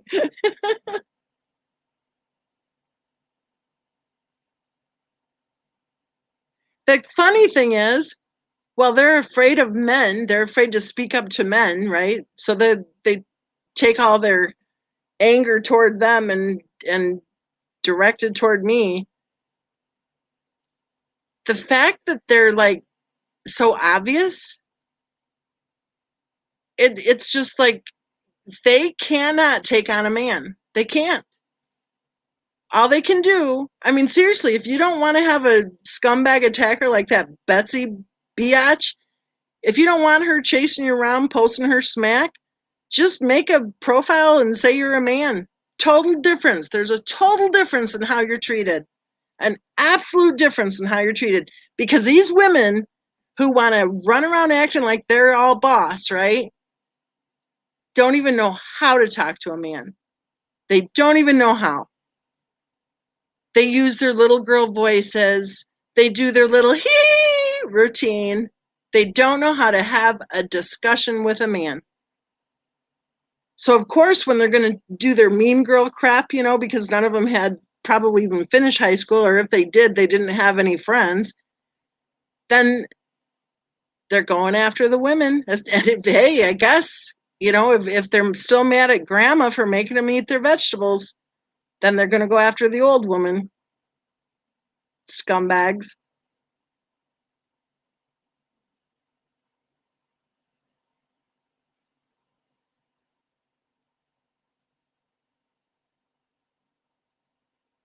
And, for somebody my age, for how I did, I'm from the generation where we did have to stand up for our rights, right? For equal pay, for equal opportunity, for maternity leave, to be able to nurse our babies. Okay. And I don't mean to be able to, we could nurse our babies. But do you know that pediatricians were telling us to bottle feed? I don't know if you guys know that or not. And to nurse our babies in public, we dang well better have a blanket.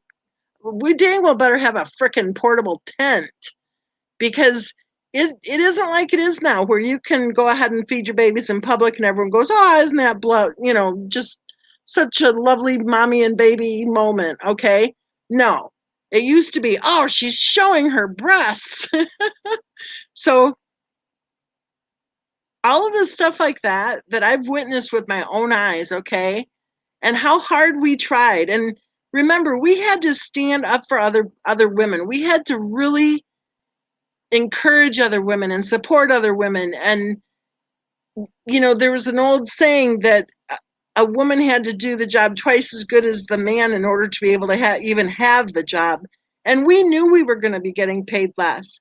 And the employers were legally allowed to say, well, he has a family to support. That's why he's getting paid more. Okay. So for me, as a woman who has gone through all this and seen all of this, okay, then you know what? It's really sad for me to see how the scumbag attackers act. Because I think to myself, wow, my generation did not go through everything that we went through. We did not stand up for everything we stood up for so that our daughter's generation could have it better, only to produce people who act like the scumbag attackers do.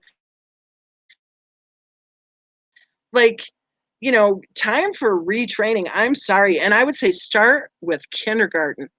Start with kindergarten.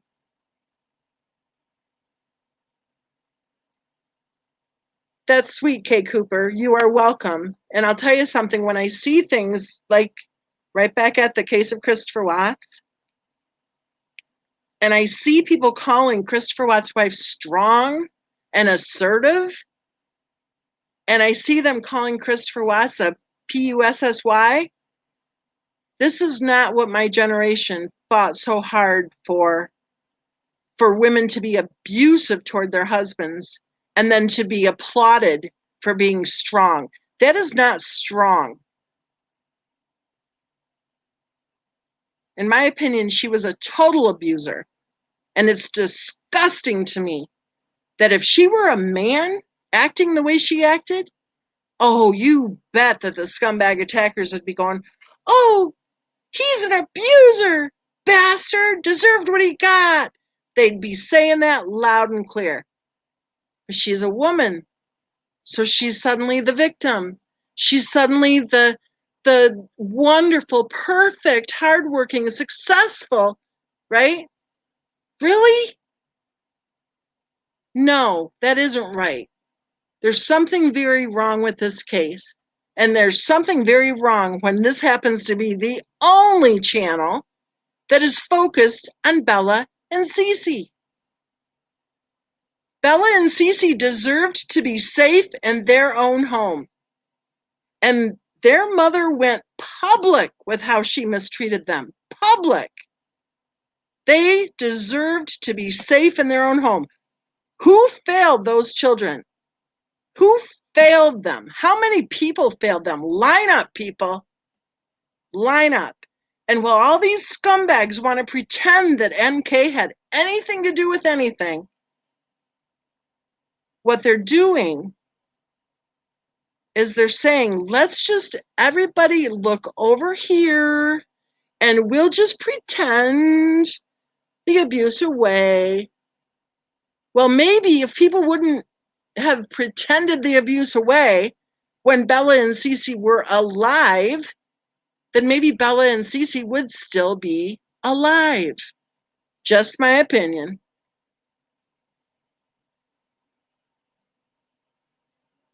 They say, oh, you're in love with Christopher Watts. Baloney. We've never said any such thing on this channel.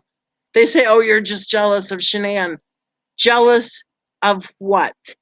Every time I ask them that, they fail to provide an answer. We're talking about Bella and Cece. And instead of joining the discussion, instead of actually joining in on the discussion about Bella and Cece, who should be the most important subjects of this true crime case discussion, instead they choose to hate us for not pretending away the bullshit abuse. And if you don't see Munchausen by proxy, when you watch those videos and when you read her words, if you don't see it, then I would say we definitely need to promote awareness on the issues of medical child abuse.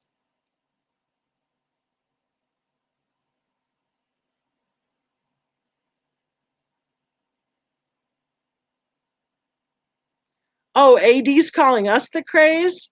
Yeah, maybe I should go ahead and figure out how to screen share so I can show you what AD's phone does with his secret, what were they? Like automatically generated nicknames, aliases for different people on his list, okay? Computer generated, and guess what? My name was on his list. So he's evidently part of a little bigger organization than what he evidently wants people to know. Maybe I'll have to figure out how to screen share and we can get that up there so you can all see what AD's really made of.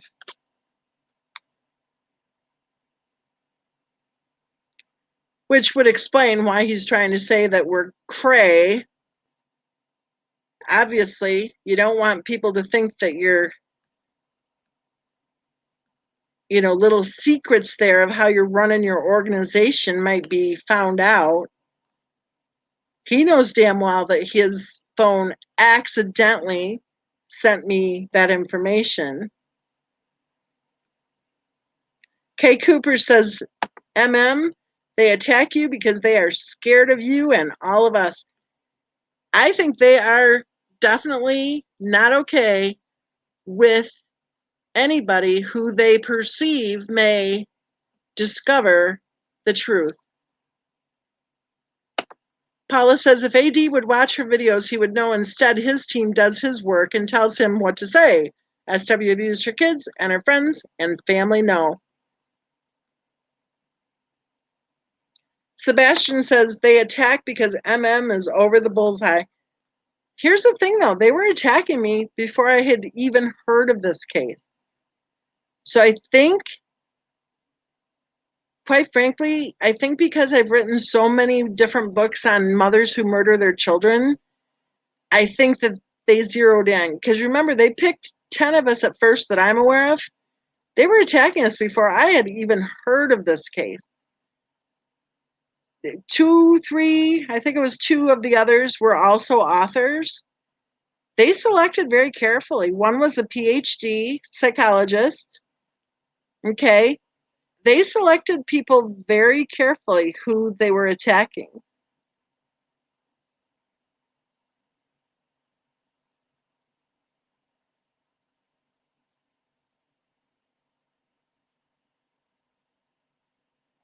Wanda says they say people are jealous of SW's success. I didn't see that she had any success, did you?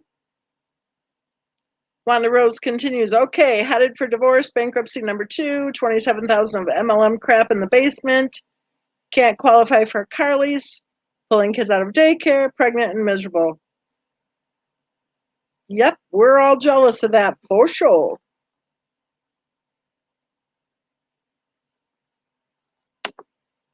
Lilu says they can't stand the thought of the possibility that she did kill her kids. They've worked so hard to keep her image peachy clean. I think gives them some hard work. They can't debunk it.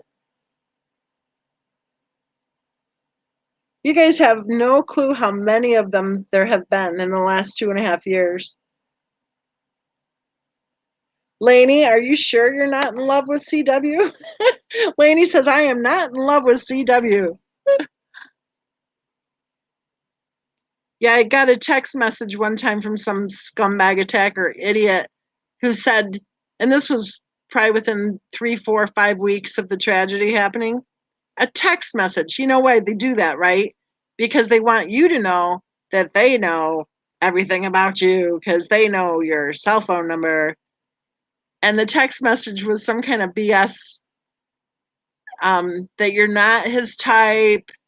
He's not attracted to people like you. It's like, are you kidding me? He's younger than my youngest. Like, does anyone honestly believe that anybody looks at Christopher Watson and goes, ooh, hottie? Because quite frankly, he is not a hottie. He looks dorky to me. Don't you think? I think he looks dorky. He looks like he has short little legs and like he's dorky looking. I think. I think he was a hard worker. I think he was a good father. I think he was a good husband. I think he was a good son until he met his wife. I think he had a lot of good traits about him, good character traits. But to be attracted to him, I doubt anybody is attracted to him. Anybody. He looks dorky. Nola Girl says CW is not attractive at all. I agree. I absolutely agree. I thought he looked like a dork.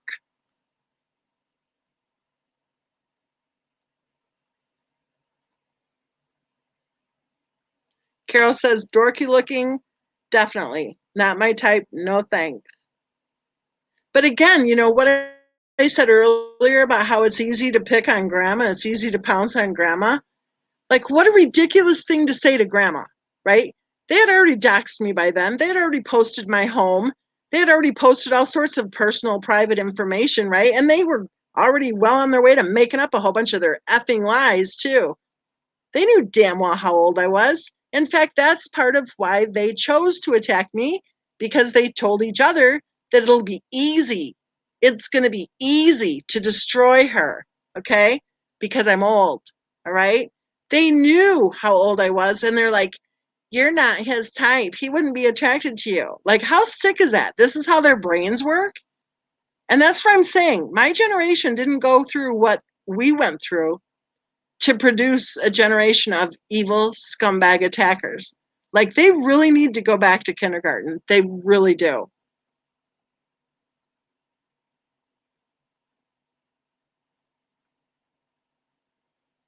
Megusta says the mouth breathing mama is doing a live right now and only has 36 people watching. Are you kidding me? Usually she gets like at least a couple hundred, right? That's surprising.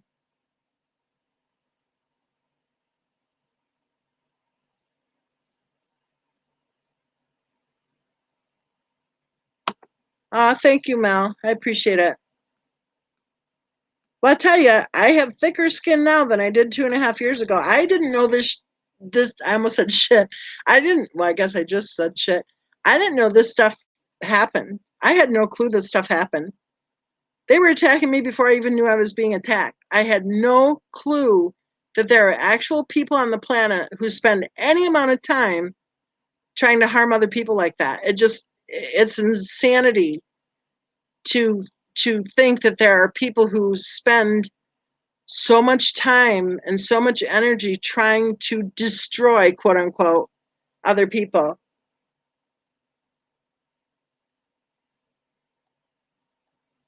I'm a Clover says, Me gusta is because MM blocked all her alt account.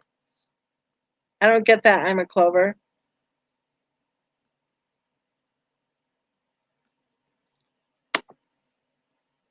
Nola girl, we use initials here, honey.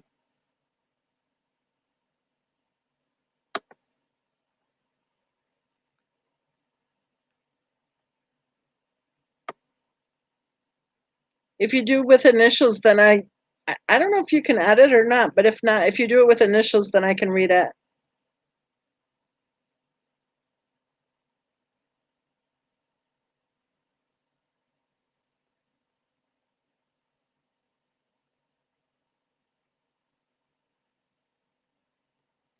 Oh, Mary, you don't know the half of it. You don't know the half of it.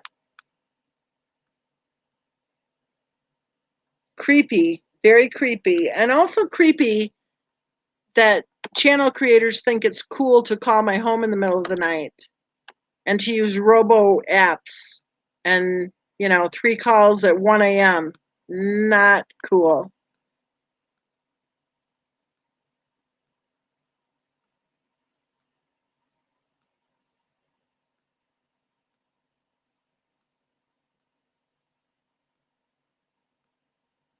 Oh, and the accounts that were in here earlier, those are is that what you mean by the alt accounts for Alice?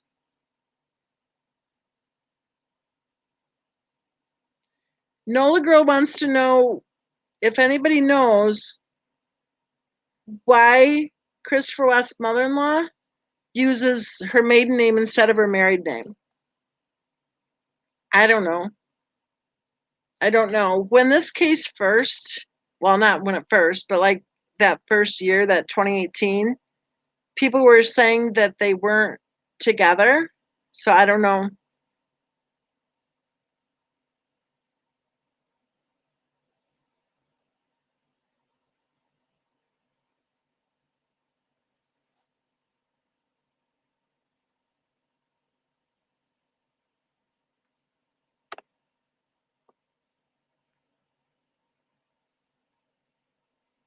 I don't know who destroyed her house daily, Lainey. They destroyed her house daily. I don't know who.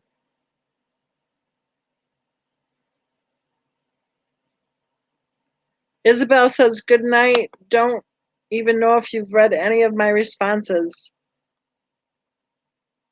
If you want to put it in there again, I'm, one person and I'm reading a lot of different responses, Isabel.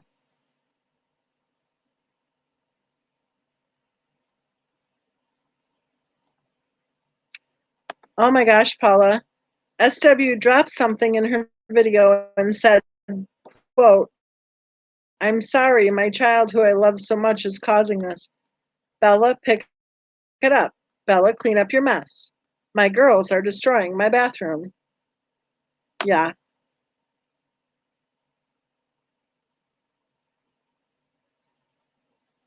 Oh, Emma Clover says, Nola, I've heard because she has an actor in the family.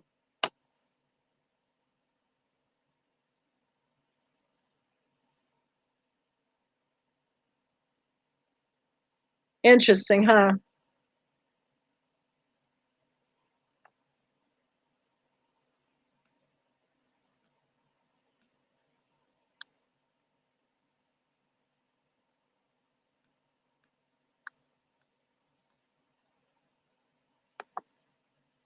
Yes, Kathy Joe. And I just scrolled up pretty far and I didn't see any. But hey, I read that one, so whatever, right? Megusta says, Nola girl, do you have comprehension issues?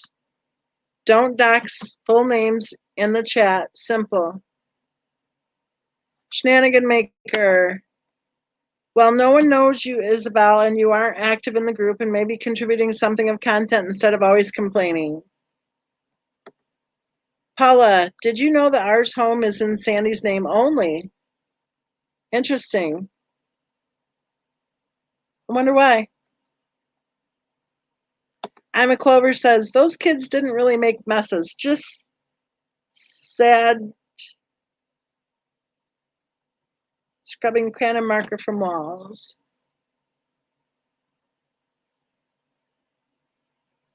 What? Oh, okay.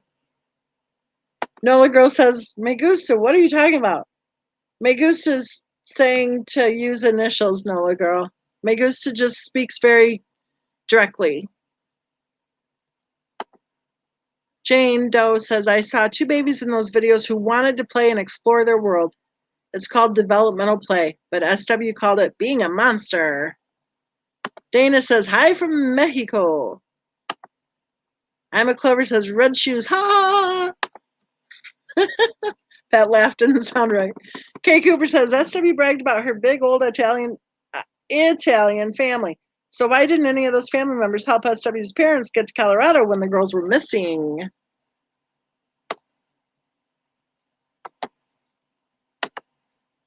Nola Girl said, who said not to say it in the first place?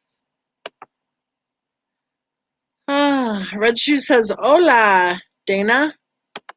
Maria says they were not even home long enough to make messes. Exactly. And Nola Girl said, I gotcha. Megusta says, Nola Girl, Mensa just asked you to use initials instead of full names. Then you posted SR's maiden name. I don't think Nola Girl did after that. I think it was Apple Go. I don't know. I'm a Clover. So I'm sorry I'm typing too fast for phone, not a shiner, I promise. Yeah. Uh-huh. Uh-huh. Uh-huh. Lilu says, Nola girl, stop. Nola girl says, okay, I didn't catch it. Lainey says, take a chill pill. LOL, lots of love. Paula says, hi, Maria. Dana says, recommend a movie, please. I'm bored. I don't think so, Dana. I don't think so.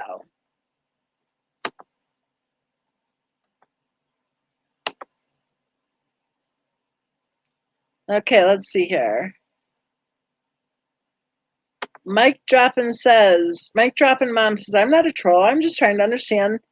The live is of opinion SW.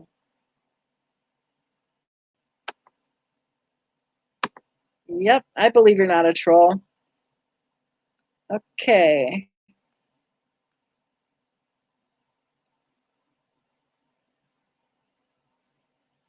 Shenanigan Maker's doing roll call. Oh.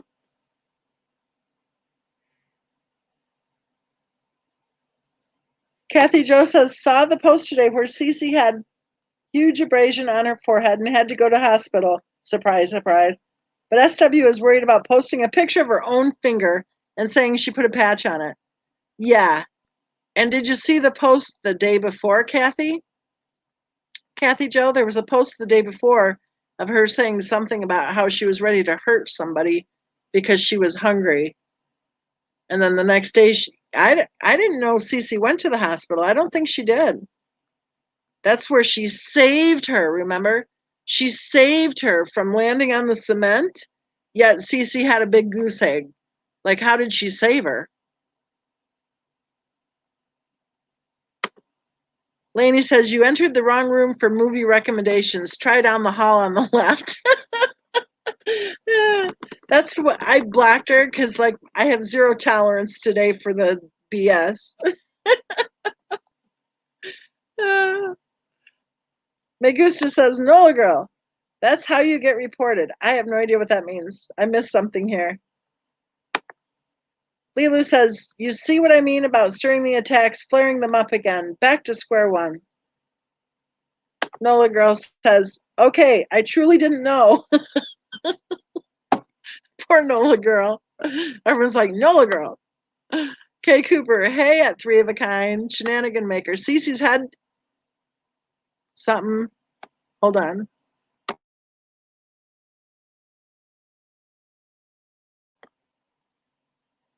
I think that's supposed to be was.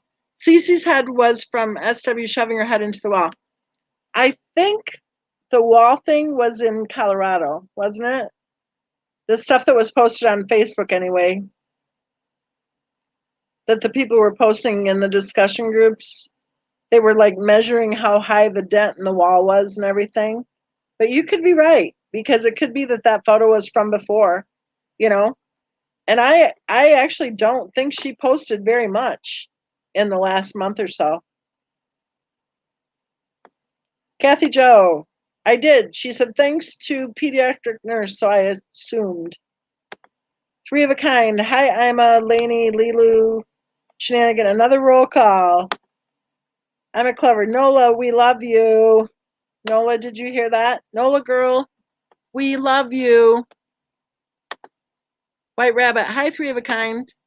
Nola girl, it's cool. Now you know.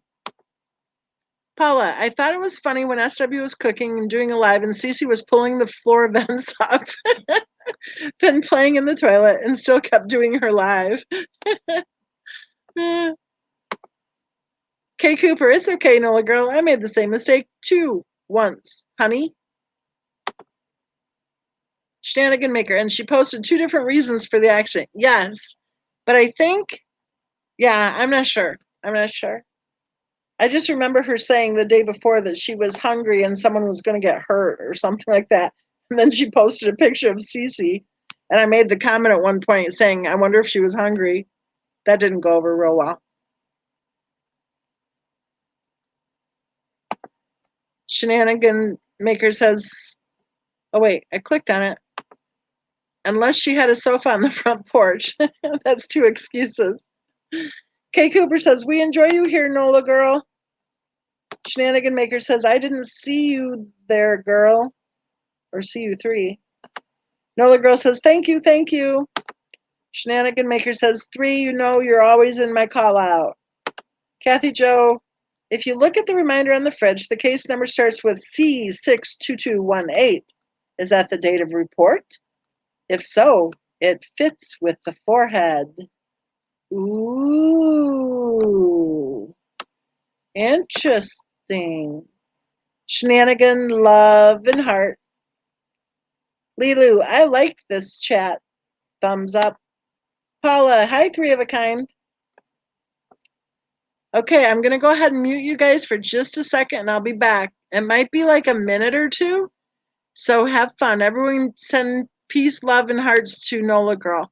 And to Megusta, too, because Megusta's trying to, keep it clean in the chats. It's a team effort here, folks. It's a team effort. But give me like a minute and a half, 2 minutes. I'll be right back.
Hey, guys. Did I scare you? You guys are so sweet. I see the Nola. I have a question. When you have a tow truck, do you tip them? And if so, how much? Totally off topic, I know.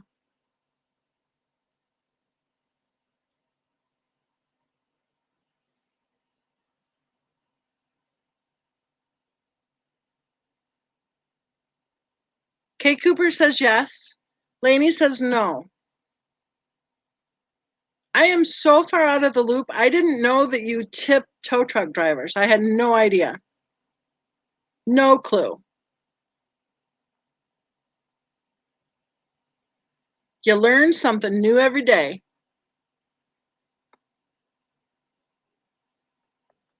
I didn't tip him, but he was really hinting for it really bad, which I thought was odd because I didn't know that people tip tow truck drivers anyway. And I also wondered why he was hinting so much for a tip. The tow was 111. I would say he didn't do a good job. He was friendly, but I asked him to hang on just a minute so I could pull it around and make sure I didn't get stuck. And he said he was afraid to go on my driveway. I was stuck at the end of the driveway. And so I'm like, really? I mean, he had this really huge truck, right? Like, why would he be afraid to go on my driveway? That's what he wanted was $10. Kay Cooper said $10. That's what he wanted. And I'm like, oh, really? Well, I don't think I should because this is my business account and every penny, needs to be accounted for, da da da. And I'm thinking, I can't believe you're asking me for a tip, you know?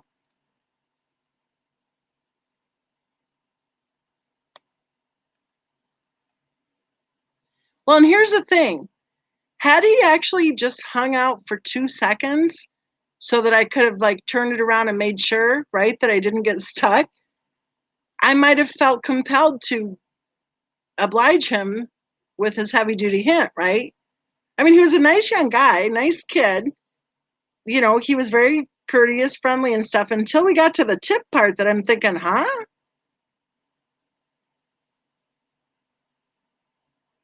Well, and here's the way he did it too. And I don't mean that he did it purposely. Let me think. It was either 121 or 111.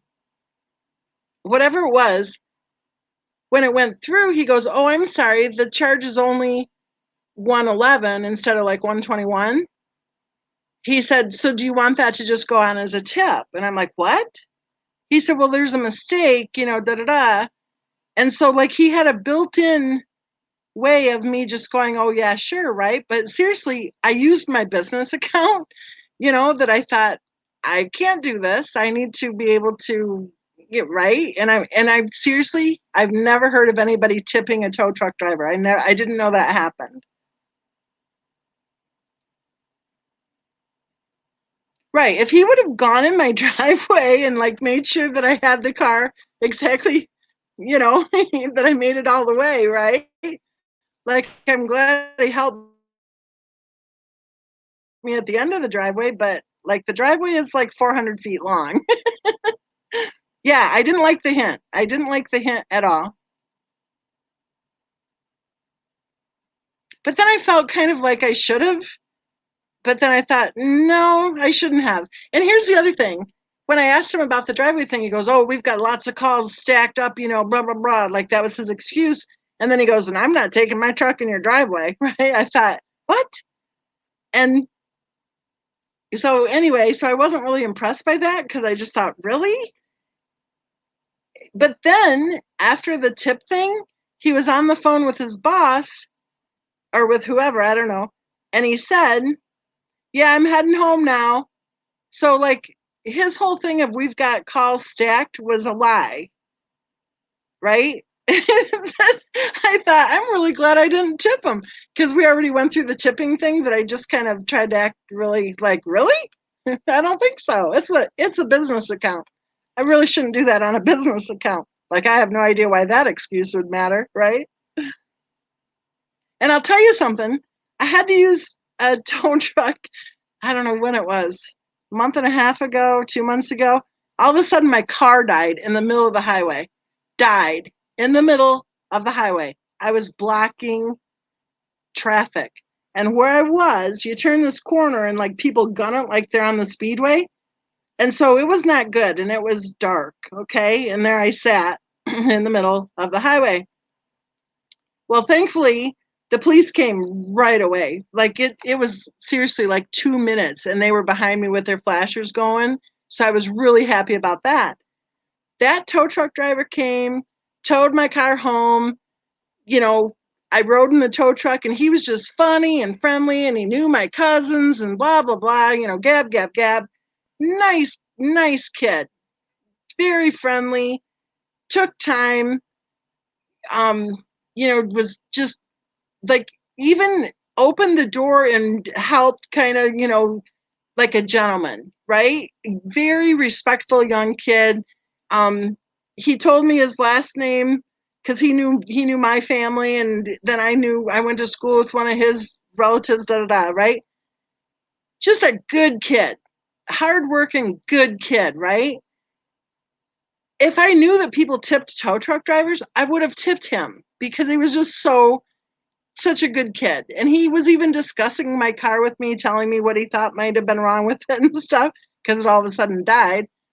It turned out it was a fuse. No kidding. A fuse.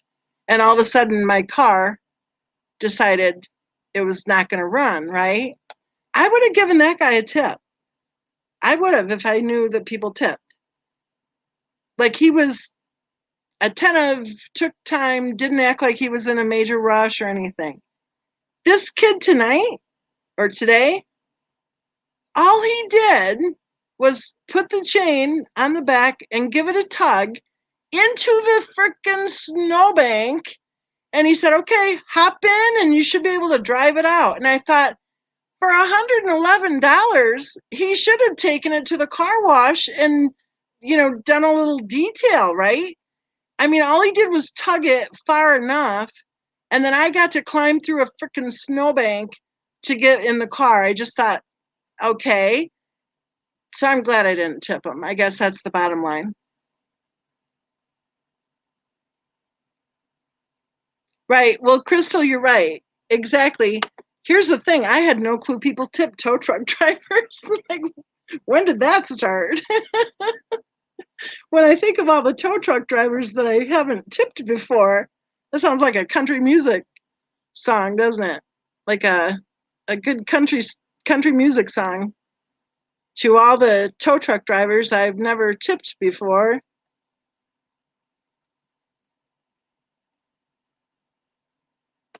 Kay Cooper, that was kind of my impression, quite frankly. Climbing through the snowbank, I thought,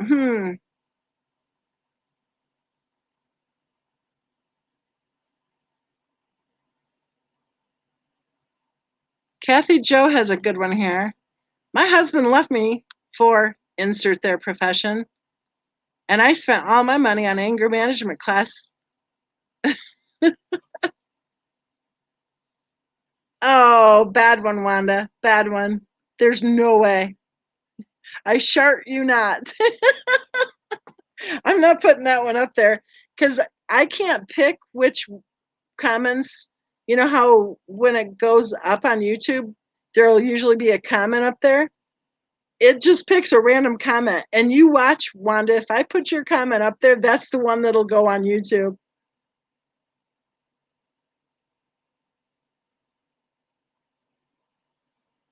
There's no way. No way.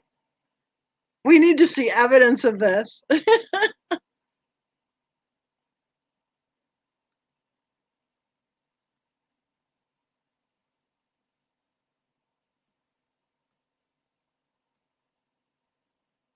Wanda's claiming it's true. Kay Cooper wants to know who wants to fold her laundry.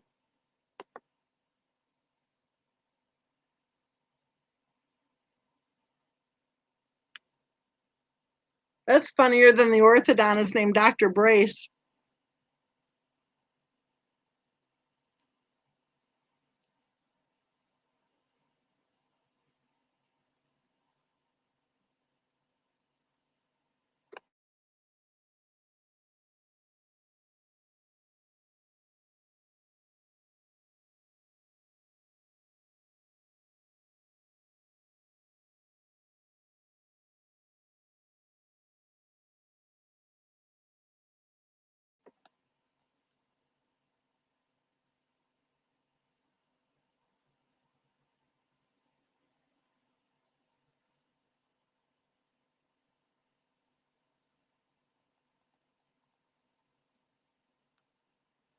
You guys are too funny. You're all about the camel toe.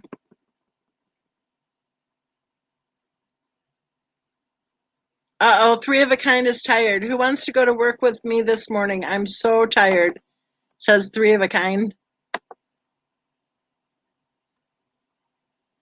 Oh, for me this morning, not with me. I'm a Clover says Kay Cooper had to hang mine up earlier. I need a maid for Christmas. Shenanigan Maker is going to get business cards made.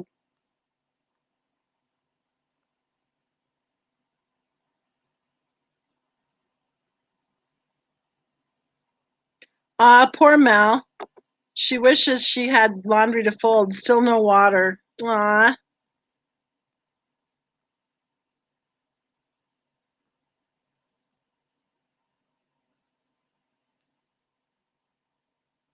Red Shoe says, I got stuck in a snowbank and all I got was a camel toe.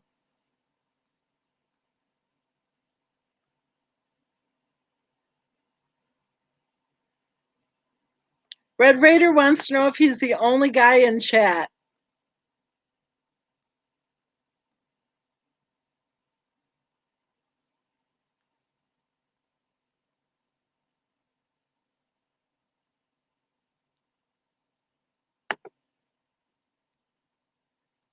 CLRL. No, Owl. You don't think CW was weird at Nate's? You're the only one. No, he killed their mother, too.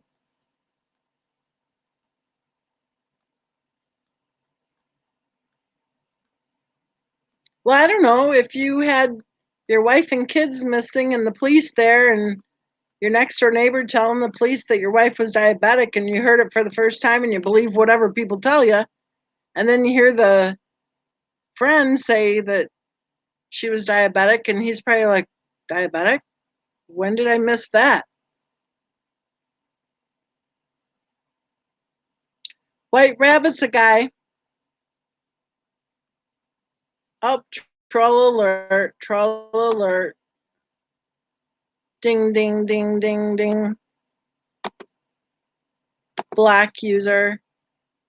Gone.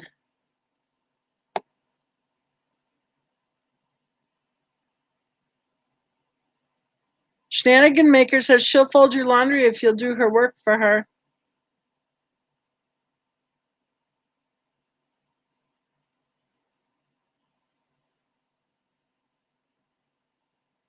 Exactly. How would you act? Doesn't mean he did it.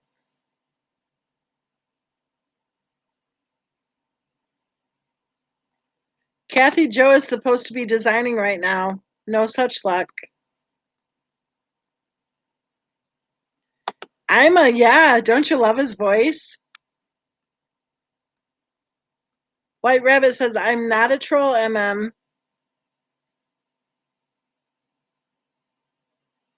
Exactly, Lilu.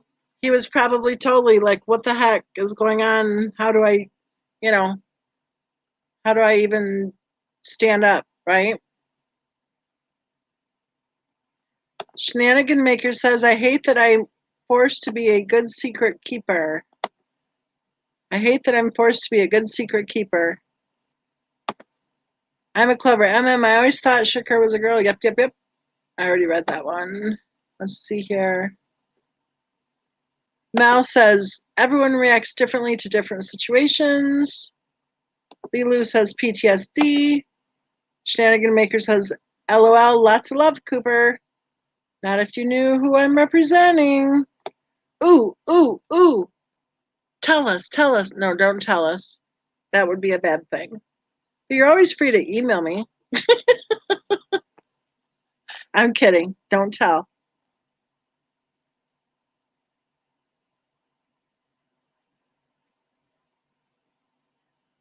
Can you give us a first initial? And then we can fill the comment threads with our guesses. But you can't tell us. So we have at least two men, Red Raider and White Rabbit. Kay Cooper says, don't tell her because she'll tell it within 2 seconds. LOL. Lots of love. Okay, let me look. Let me look. Let me look. I won't say a word, I promise. I won't say a word. Oh my goodness. It's the reports from Amazon and Kindle. 1, 2, 3, 4, 5, 6 countries. 7.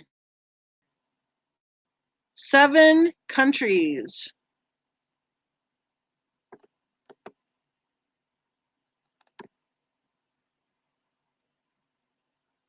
Aw, that's sweet of you.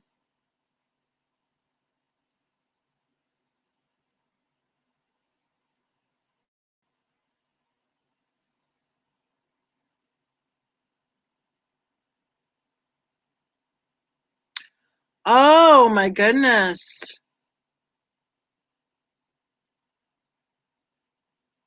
Oh my goodness. Oh,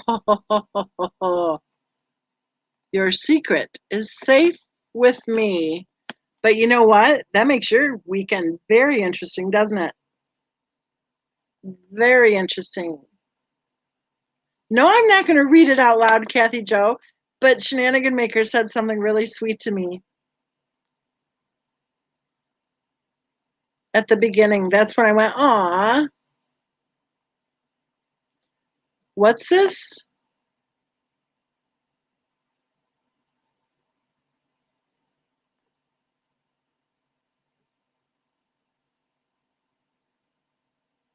Wait, are you? Oh, sorry. Shenanigan Maker, are you defense on this? You're representing whoever the person might be?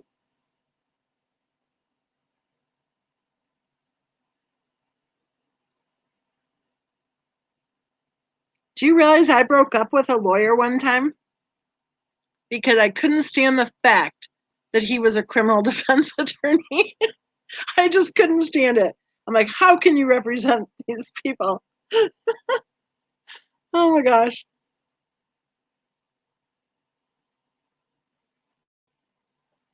I laugh now, but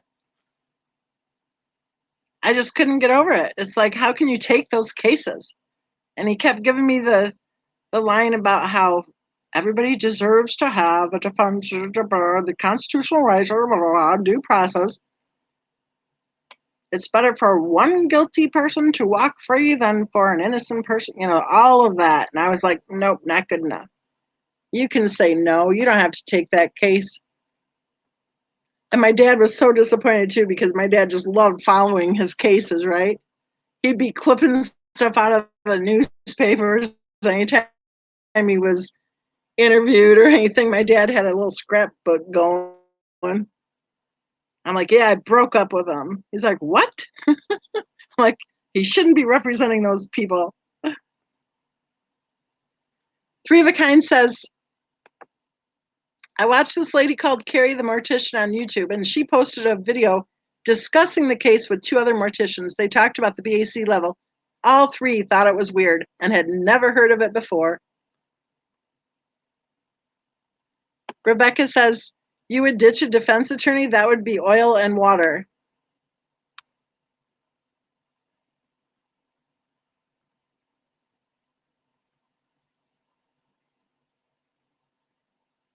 Yeah, exactly. I know. And that's exactly how I feel now. When I was in law school, he and I used to have some really neat conversations about it because it was, a couple decades before, not quite that long, not quite that many years before, but we used to talk about it and laugh because of the high horse lecture I gave him about him not taking those cases, right? Like, you can say no. Oh, you do? Cool. So it's running pretty smooth where you can show up and very cool.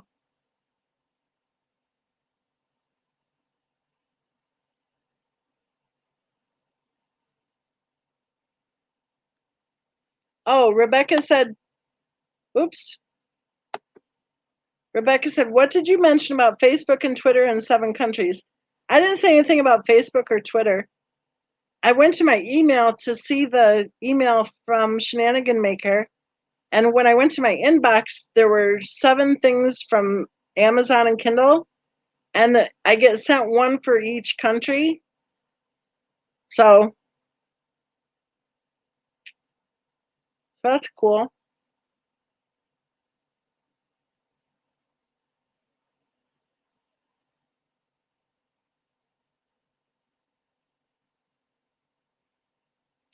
That would make it interesting, but that's really good if you can go. Is it like a kettle call kind of thing on arraignment day?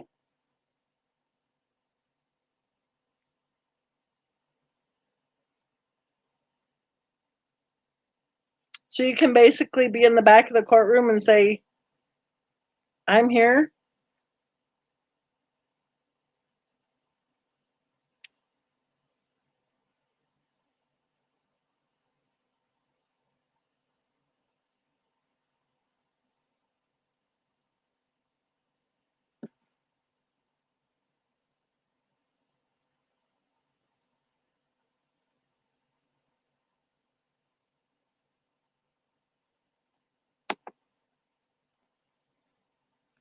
Italian prime minister stepped down over a month ago. Burma is in civil war, and I hear that on February 13, Russia broke from the US dollar.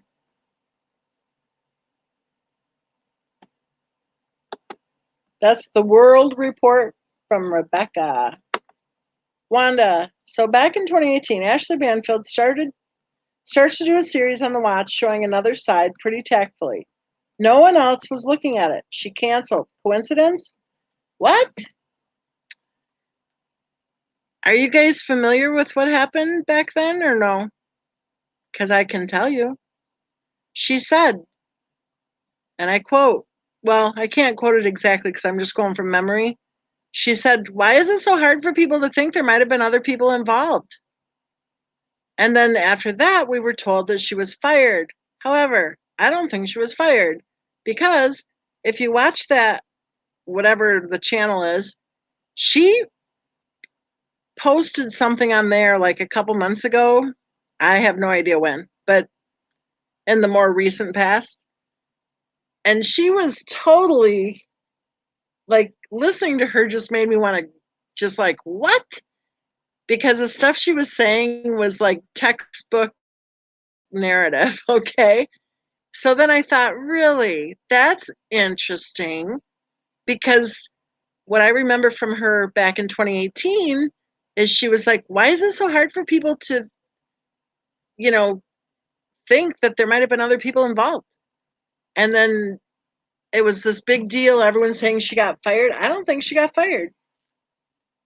I think she said that. And I think, if you look at the big picture of how so many people have been getting harassed and stuff, and how the narrative has been so controlled or attempted to be controlled, I think her back then and her now, I don't know.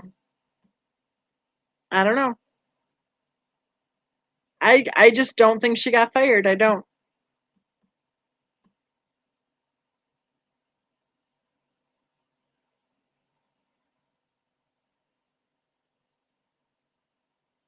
I don't see Me Gusta anymore. Where'd she go? We should give Me Gusta love too, because I think when we were given all that love to Nola, I think Me Gusta might have felt like, hey, what about loving me? So we should give Me Gusta some loving too. Let's see. This is my first time chat with you. I want to ask you a question if you don't mind. I'm single. I have completed my graduation.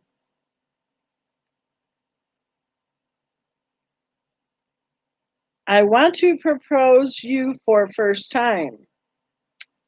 Yeah, right. Yeah, we like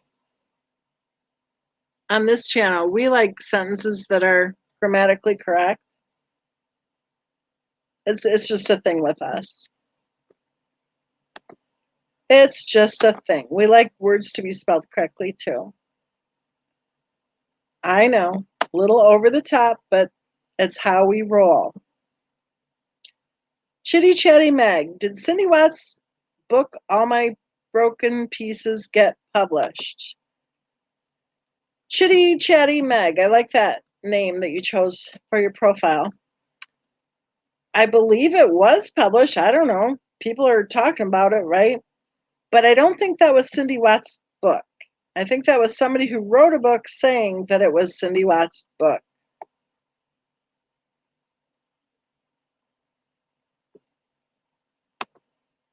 Three of a kind. Hi, Wanda. Oh, so Ashley actually suggested SW might not have been so innocent. I definitely missed that because everything I've seen, she has bashed CW. Right, and that's been recent. Oh, you guys are talking. You guys are using long sentences here. Let's see. Lainey says they stand out like sore thumbs. Yep. Misty says, hi, Lainey. Shenanigan Maker says you can't sit with us. We don't even have to say the words, Shenanigan Maker. We can just look. Like, I don't think so. You know what I'm saying? Like, I don't think so. Lilu, ooh, Shenanigan Maker. I'm super hardworking at my former employer with X2 directors. One was working 16 hours litigation. I'd take work home. Couldn't get enough. Well, I bet your clients are happy about that, having their files all over creation. Don't put them on top of your car, that's for sure. I'm a Clover. Well, not always. Depends on if I'm commenting, lol. Rebecca, I told all of you 2 weeks ago a huge storm would depend upon the U.S. How about descend upon the U.S.? How did I predict this? 2 days before Fort Worth lost power, I told my husband something bad was about to happen. I think Rebecca is hinting at some superpowers. Rebecca said, I didn't know what, but I had intel. I am not psychic either. Rebecca, how did you find out Watts had a key in his pocket? Shenanigan Maker, OMG, you'd like working for me. That almost rhymes, Shenanigan Maker. If you say that, OMG, you'd like working for me. I work until 1 to 2 a.m. every single day and weekends. Chitty, or not shitty. Yeah, Chitty. Chitty Chatty Meg. Oh, I just heard of it. I thought she actually wrote a book. Thanks. She didn't write the book, somebody else wrote the book. And I don't know if it was ever published or if people are just reading parts of it. I don't know. Wanda, three of a kind. SGE showed the video where she tells CW to get her wine. Who is SGE? Is that a typo gone bad? Says he does whatever he's told. The expert said, yeah, could have played a role, but she's all over with her opinion since. Shenanigan Maker, with a quick hair toss, you know it, and then give them the eye. And you got to do your neck thing, I just did it when I said the eye. Sharon says, I'm up for work. And how nice to catch a live. Don't be late for work, Sharon. Don't be late for work.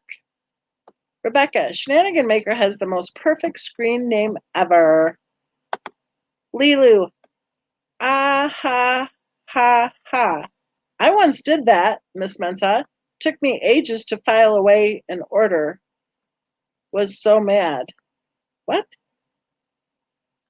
I don't get it. I'm a Clover. Rebecca?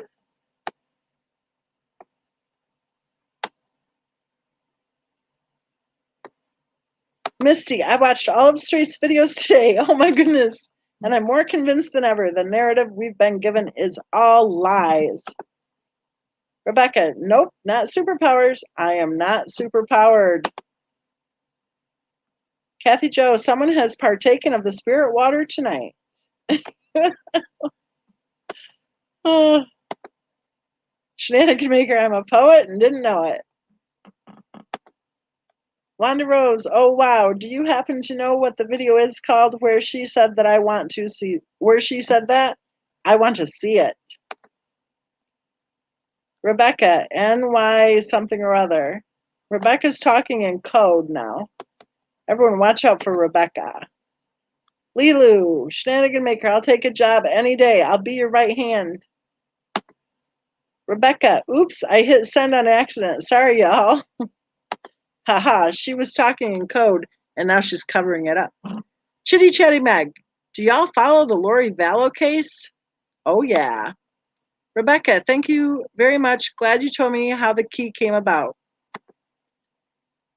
Yes, typos, ugh. That can get you in trouble.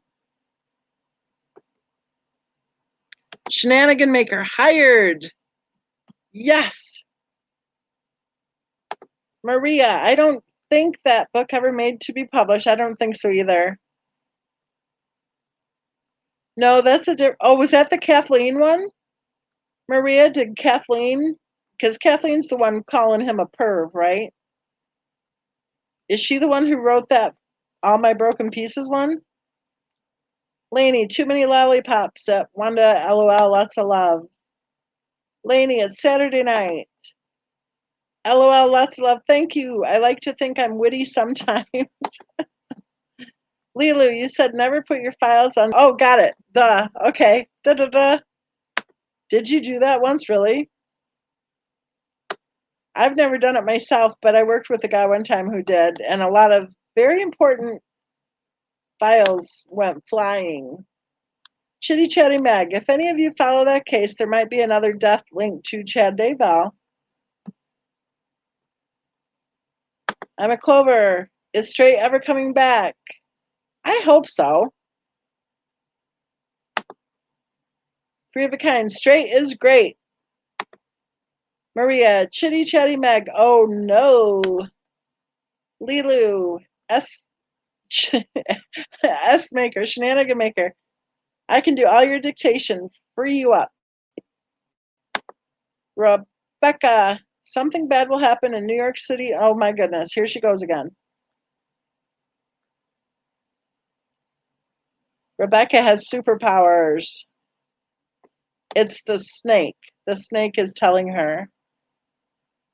Emperor says, nice smile. Hmm.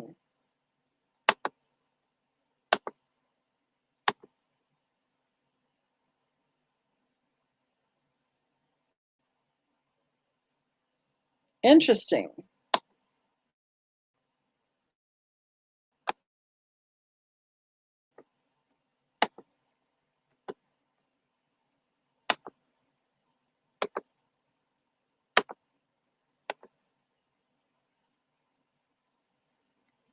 Very interesting.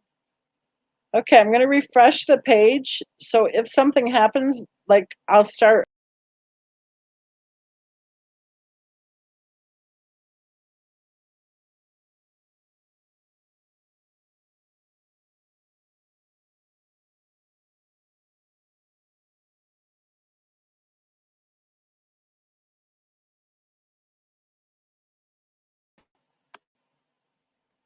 Okay, that worked. That's good.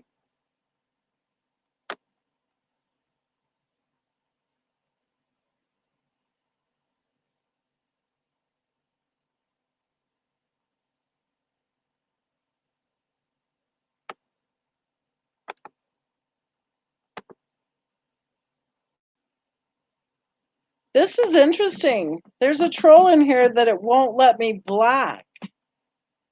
Very interesting. Wonder what that's about. I wonder who that troll is connected with to be able to override being blocked.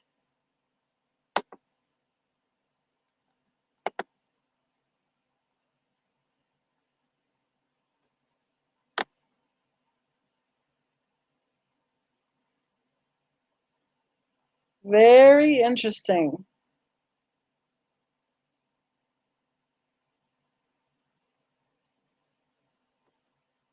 Private Pirate says, yes, the woman accusing CW of perv stuff is the author of All My Broken Pieces. Cindy did not write it. It was never published, but leaked on the web. You can find a PDF free download.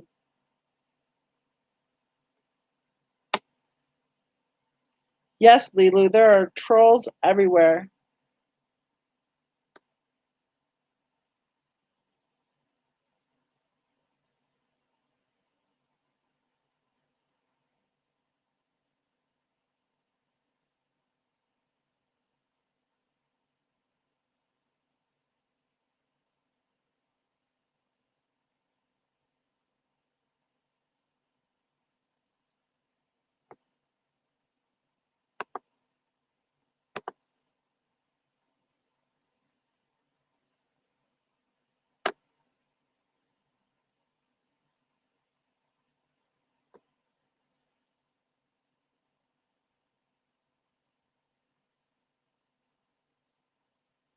I hope so. I hope, Misty, I hope that she does speak. I think she has a lot to say.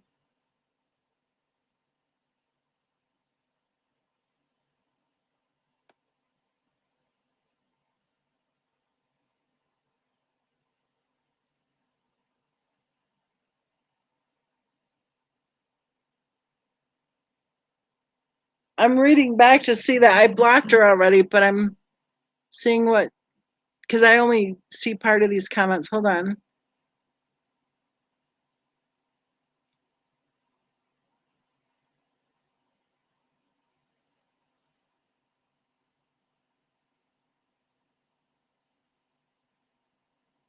Oh, I think when I blocked her, it took them out. I don't know. So I didn't see what she was saying.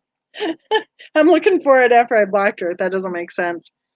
Misty says, do you think you'd ever be able to get Cindy to phone in again? Whether or not she speaks with me, I hope she does speak. I really hope she speaks out because I think Cindy has things to share that would be very helpful for people to understand some of the dynamics that were happening.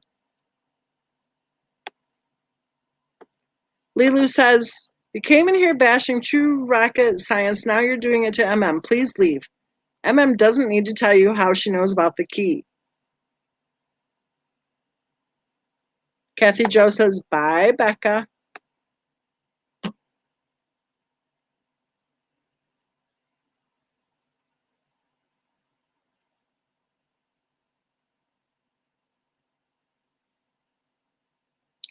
Three of a Kind says, Natasha's the author of All My Broken Pieces. No, Natasha isn't. Her name's Kathleen. Natasha did a video, I think, on the same day or the day after Kathleen was saying all that stuff about, yeah, he took showers with the girls. Blah, blah, blah, blah, blah.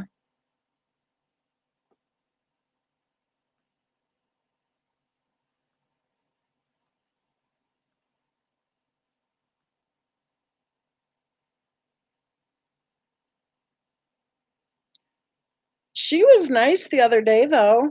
The one with the snake. She was friendly the other day. But I blocked her. Wanda Rose says, Three of a Kind. It was Crime and Justice with Ashley Banfield. It's just interesting that in the early days she considered another side to SW. That's all. Misty says, CW has shown no signs of being abusive, just being abused.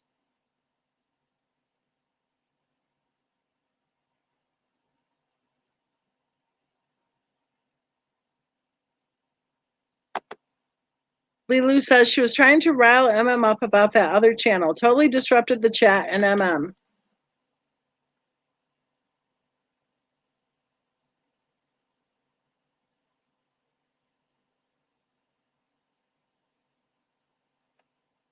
Chitty Chatty Meg says, did SW really catch CW standing in Cece's room naked over the crib? I highly doubt it. Kay Cooper, SW could never be bothered to care for her kids, so CW had no choice. SW wanted the kids without doing any work. Sad. Or maybe she wasn't able to do any of the work.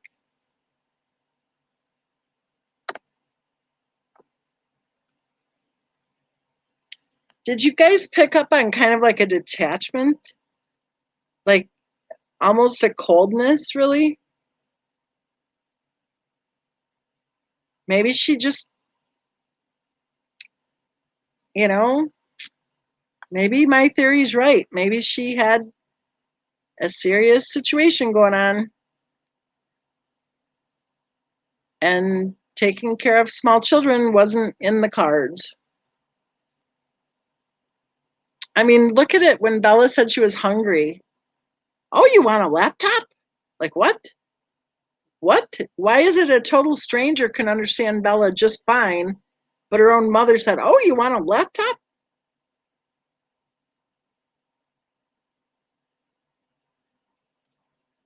Doesn't make sense.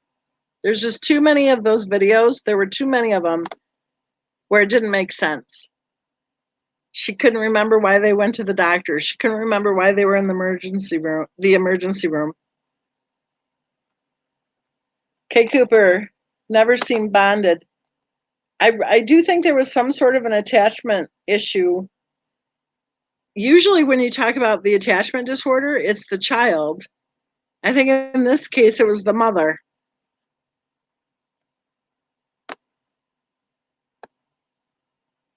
It was totally bizarre. And another one that I think is totally bizarre is the Barrette one. There was a disconnect going on throughout that entire video.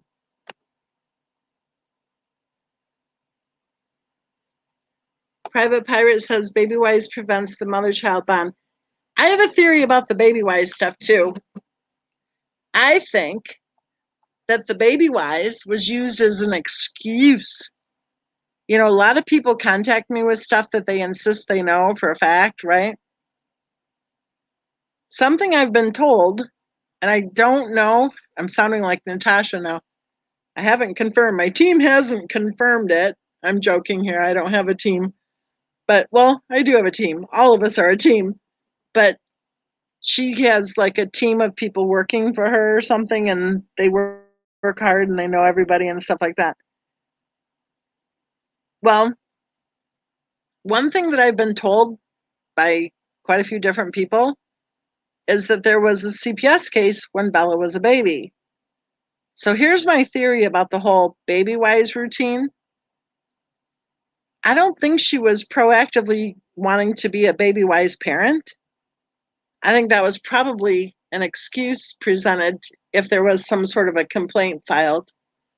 Just my thought. Right, Wanda. Multiple bizarre videos that just make you go, huh? You know, that whole egg thing, how to peel an egg. Who would make a video on how to peel an egg? I don't know. Maybe people do make videos on how to peel an egg. I hope not. And that takes me back to what I said at the beginning of this live chat. My generation did not go through everything we went through to create this, you know?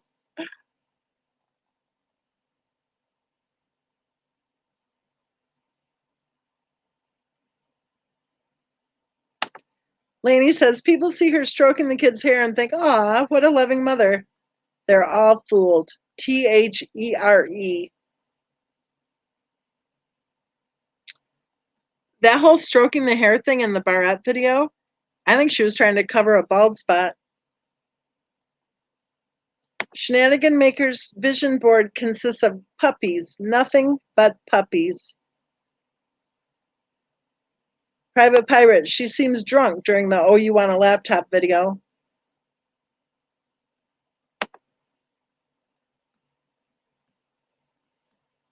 Lilu says, so glad you went through that no MLM in particular list on what they get their MLMers to do. I think it's pretty damn disgusting that they tell people to basically go to strangers and wish them a happy birthday. That's pretty damn disgusting. I'm sorry if you've got to disturb other people. And then, you know what? It was no secret the way she talked about how her products, you know, made such a difference, right?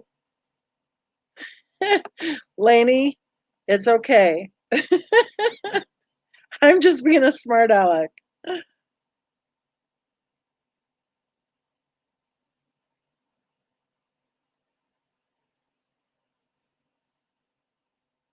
Very controlling, Red Shoes. I agree. It was creepy.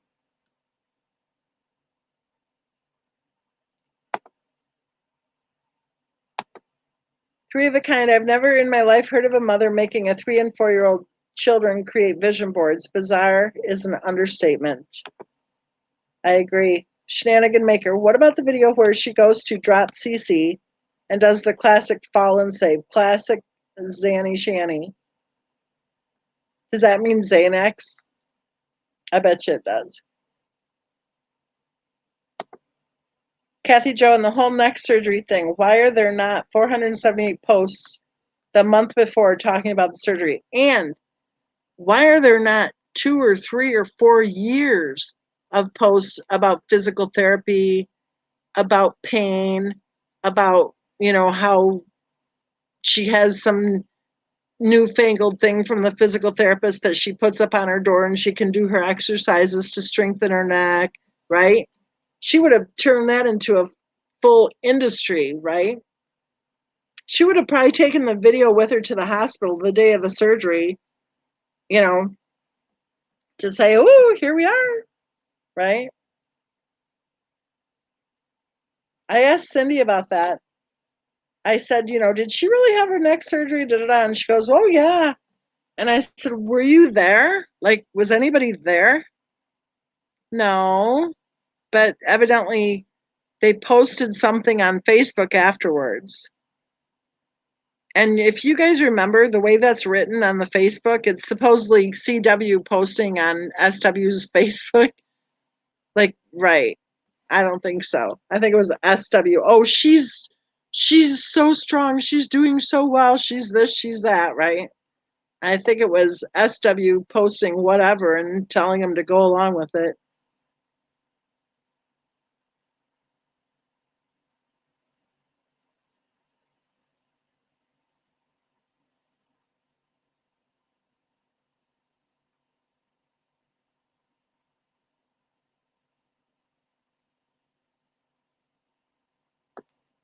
Maria says there was a video where Bella cried at the grocery store or something. She left the store, put Bella up in her room as punishment, then did a video on the back porch.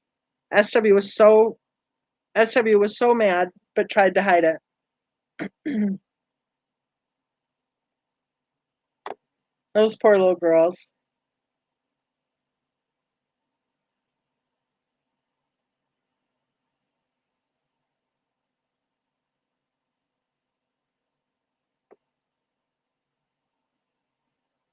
Yes, I remember that. And then he never showed up again. Three of a Kind says, remember that guy who came into chat one night? His name was Jim. He said SW harassed his wife who suffered from illnesses in order to try to get her to sign up with the products. He never came back and told us more.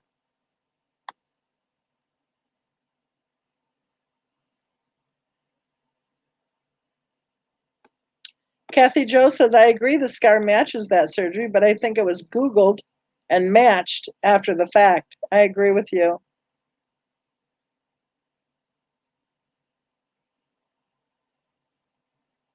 Right. If you look at the language pattern, it definitely sounded like SW.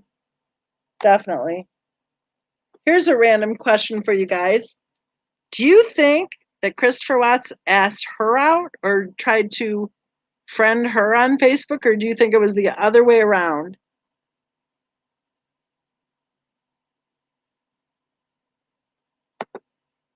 Misty says, I totally believe that neck surgery was elective if she had it.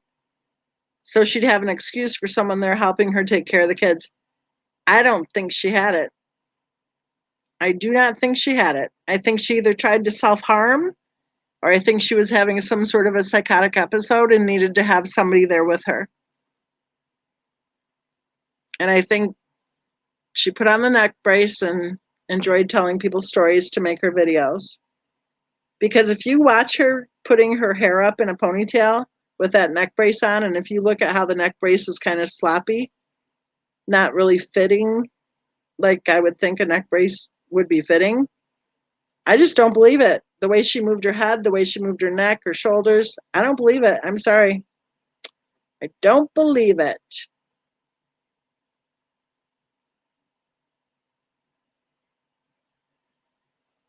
Jane Doe says, I highly doubt CW pursued SW. There's no way. Three of a Kind, CW no way added her as a friend on Facebook. He wasn't that type of person. I agree. When they go on and on about how he friended her and da da da, it's like, yeah, right. Anna, I've wondered that myself because of the check the knives comment. I've wondered about that too. Sharon says, I think she chased him.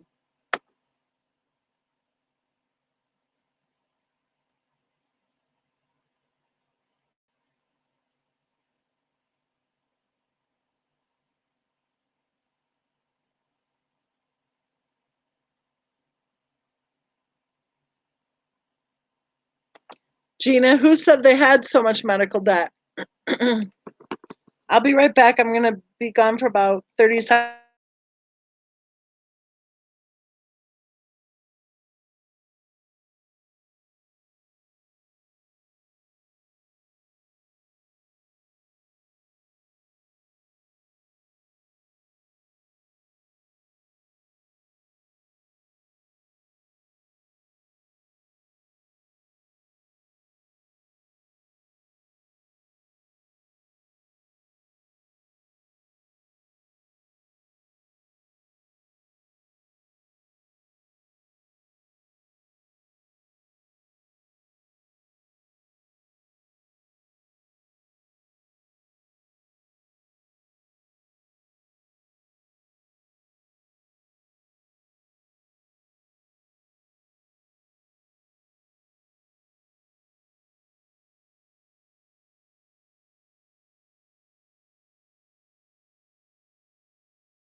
Okay, so the last question is, who said that they had medical debt? That's a good one, Kathy Jo.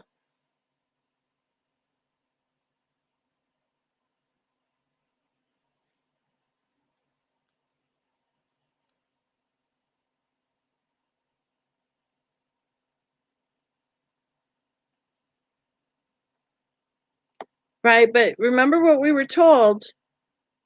We were told that that was an elective surgery, and that's why they had so much medical debt in the bankruptcy, right?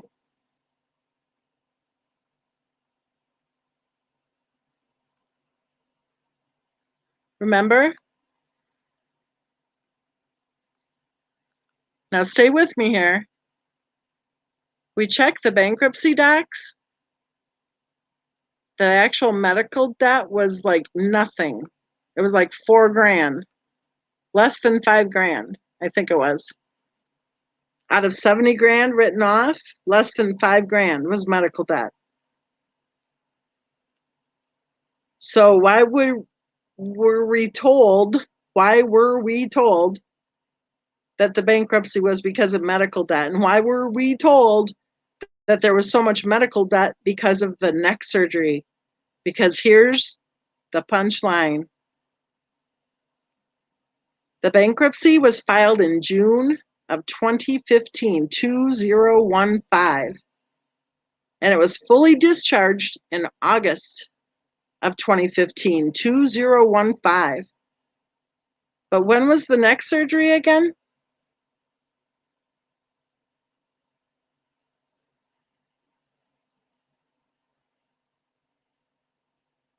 Here's another discrepancy. Christopher Watt's in-laws moved in. We were told in that one letter, let me see. I'll try to read it verbatim. Let's see here. Okay. It says they moved to Colorado and lived with Shanann's friend for 1 year while they were building their house. Everything was great. Shanann saw something on Chris's private parts that didn't look normal. They went to the doctors. Cancer. So it was removed. She saved his life. Then Shanann got pregnant with Bella Marie. Everyone was so excited and happy. Shanann and Chris were wonderful parents. Chris and Shanann were working at the Ford dealership in Longmont. Shanann was selling cars. Chris was the head mechanic, a great team. Shanann was top sales. Then Bella came, so Shanann stopped working because of a high-risk pregnancy, which means that she worked there for roughly 7 months. She was a trooper through the whole thing. Both families seemed happy. Chris's sister never flew to Colorado at any time they were out there. Cindy and Ronnie came 2 times a year. Shanann worked at Children's Hospital at night and also sold 31 bags, travel bags, on the side. Everything was good. Shanann got pregnant with Celeste. And pregnancy was really rough on Shanann with her lupus. Very high risk pregnancy again, but only this one was worst for Shanann. Water weight gain, severe back pain, shortness of breath, pains in her chest, fatigue, exhaustion. My husband and I sold everything but our house and moved out to live with them to help our daughter in every way we could. Frank and I had to work to pay our bills too. We were there for 15 months. That kind of to me sounds like they moved out there while she was pregnant, right? If she had such a terribly dangerous, high risk pregnancy, but she didn't, obviously. Well, in my opinion. And the parents didn't move in until Cece was already born. So I don't know. That just seems like it's written as if they moved out there when she was pregnant, but they didn't.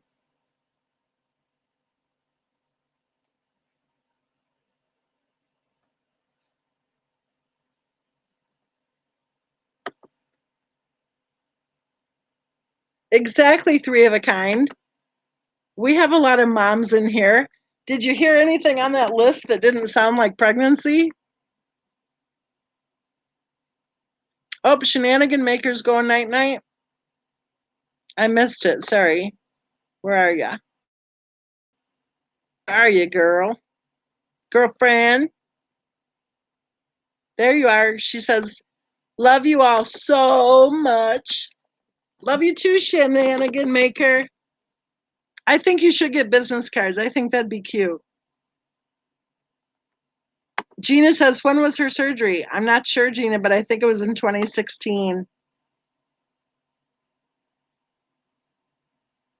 It must have been in 2016 or later, because didn't she have one of her MLM people staying with her for a month and a half? You know, the nurse. Everyone's saying goodnight to Shenanigan Maker. That's cute. Wow, Shenanigan Maker. When are you going to start your own channel?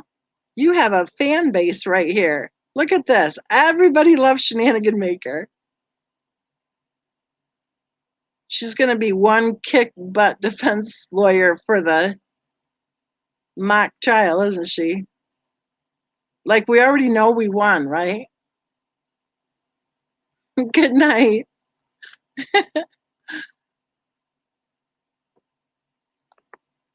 Gina says the medical debt info may have been from 411 Now's channel. Hope it's okay to say the channel name. We say lots of channel names. We just don't like to bash channels.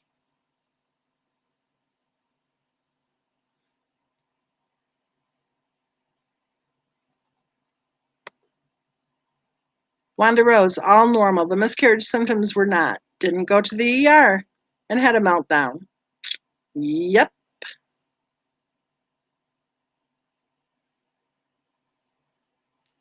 Misty says, so every year they were in Colorado, there was some kind of medical emergency happening with SW or the kids. Don't you think it's kind of interesting that in March, when it sounds like divorce was definitely on the horizon, that all of a sudden both kids needed to have surgery? Lainey says, yeah, cramping and spotting is not.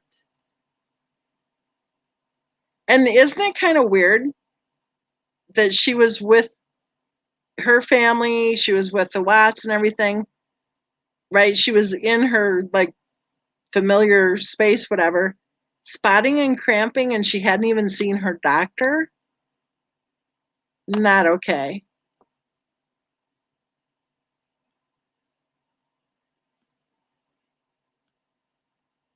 Exactly, Lilu. Exactly. And then if you bring that up, that it was 2014. If you bring it up, they say, oh, that was a typo. That's convenient. I highly doubt they were 4 years off it with their typo.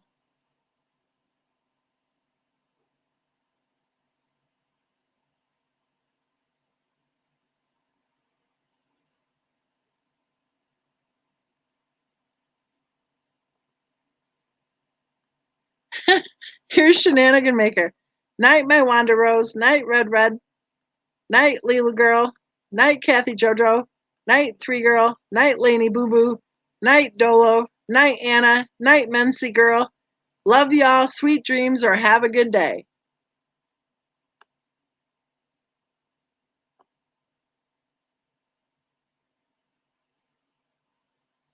Exactly. A legitimate letter addressed to them. Unbelievable how they all refute that. They refute everything that doesn't fit their narrative. She reminded CW2, we can still lose this baby at any time, but no doctors, and is preoccupied with sex. Exactly.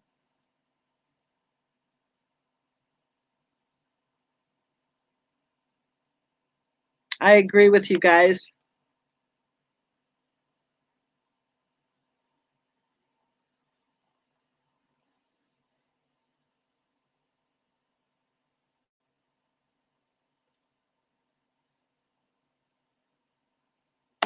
Well, if you look at it, her claim was that she was 15 weeks along. We don't know if that's actually 13 or 15, depending on whether she's counting from the first day of her last period or the ovulation, right? So she was somewhere between 13 and 15 weeks along, according to her claim. In that time frame, she would have had 3 to 4 appointments for sure.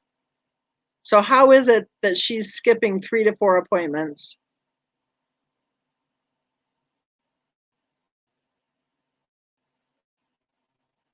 Lilu says Bella was 11 months old when they got that letter, so it was for her, and Cece was conceived in that very month. Interesting. Kathy Jo says there's a phone record in Discovery that says RP works at ultrasound clinic and has some medical knowledge.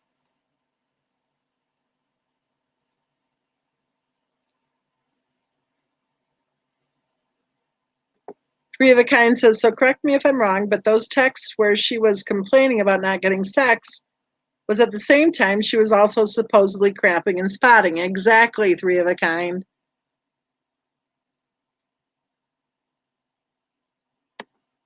Medical info for investigators, but I don't see where they called back. And I also didn't see where they called the social worker from North Carolina who called and wanted a return call.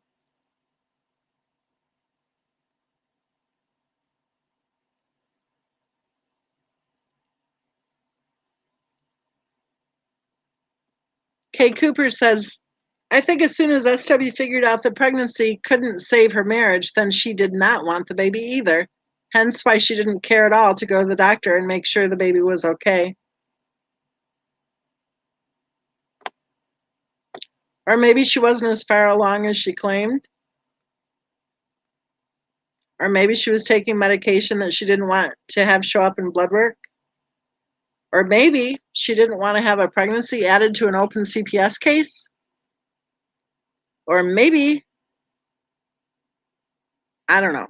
I won't say the last one, but I don't know. You just never know.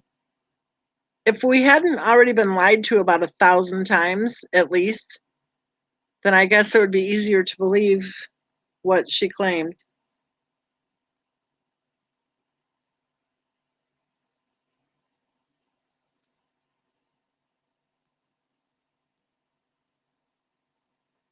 There you go, Anna. Yep. You know, think about all the times we've been lied to. Okay, if we're going to be lied to about whether or not she was a nurse, if we're going to be lied to about whether or not she was supposedly raking in big dollars, right? I mean, come on.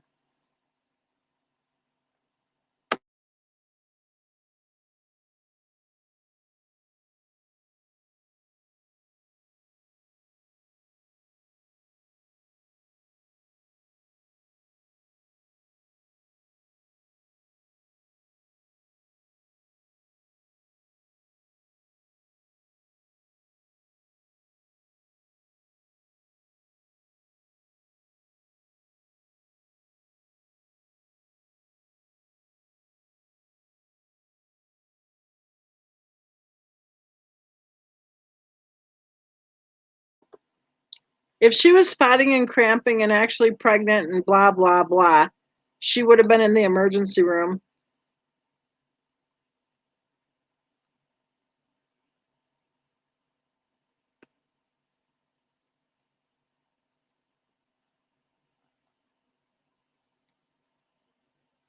Misty says, what is your opinion on the red truck? I think the red truck is probably what transported the bodies.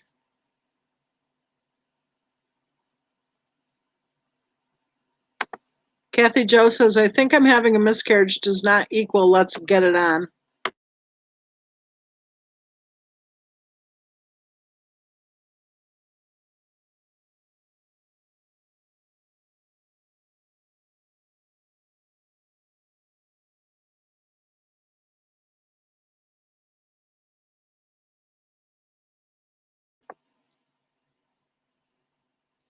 Wanda says, I don't think she was bleeding at all.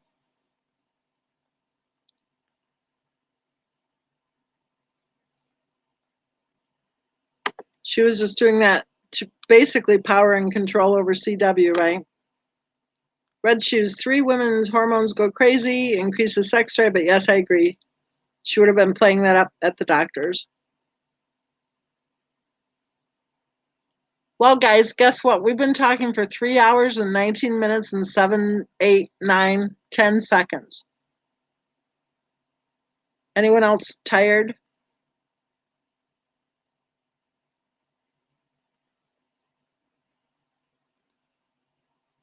Kay Cooper says SW was fishing for any attention, so she made up a bunch of crap. I'm a Clover. Not for a second believe. I do not for a second believe she was spotting. It was a manipulation tactic, and he was done. I don't even think he believed her. Carol says, when I was spotting and cramping, guess what? We ran to hospital and I lost twins. Aw, I'm sorry.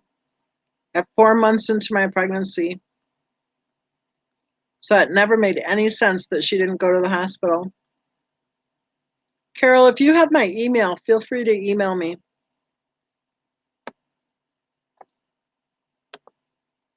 Three of a kind, red shoes. Oh, there would have been multiple Facebook posts about it. You're darn right there would have been. Misty says, this is going to seem far-fetched. Not on this channel, Misty. But do you think NA's son might have thought, ooh, that is far-fetched. That's far-fetched even for this channel. Private Pirate, only 3 hours, 19 minutes. That's way too short for a message chat. I know. I'm so sorry for your loss, too. Gina says, I'm so sorry for your loss, Carol. Kate Cooper says, so sorry, Carol. Anna says, so sorry, Carol.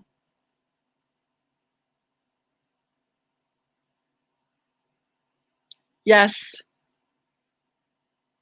Now we're starting with the good night, John Boy. Dolo says, good night, guys. Pray for spring.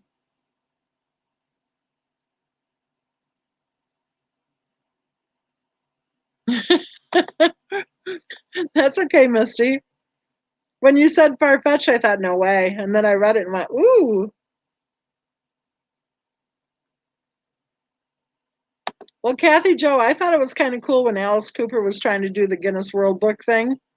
I thought, oh, wow, we really should pick a couple of weeks when it works for everyone, right?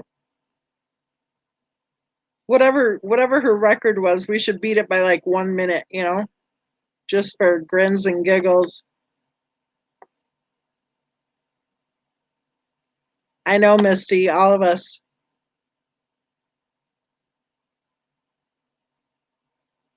Okay, I'll start with good night, John Boy. You guys are great. I love our chats. Love it.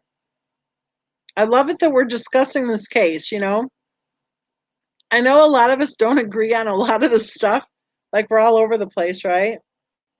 Some of us think that when he left for work, he didn't have a clue anything was wrong. And some of us in this group actually believe he did it all, right? But they can also talk about the battered male syndrome or the medical abuse, that kind of thing. So I think it's really good. I love it that we can keep the discussion going, respect each other's opinions, and that we have a place where we can state our opinion without getting pounced on. I'm a Clover says, when's the mock trial? I have no idea. I'm a Clover. We have the jury. That's all of you, right? Everyone in chat will be on the jury. I think we have 3 on defense, and we have 1 so far in prosecution, and we have our judge, our resident nail filer. Magusta says not far-fetched. It really isn't far-fetched, and I know a lot of people think that, but it is far-fetched. You know what I'm saying? It is, but not really. You got to go back to the question of I struggle with why on earth a teenage kid was so used to being in the house, made his way around the house. He knew right where the phone was. He knew what color the sheets were. I think it just seems odd. Well, but to me, it fits with the whole caregiver theory. I think that his mother was a caregiver, and I think that he helped out his mom a lot, maybe too much.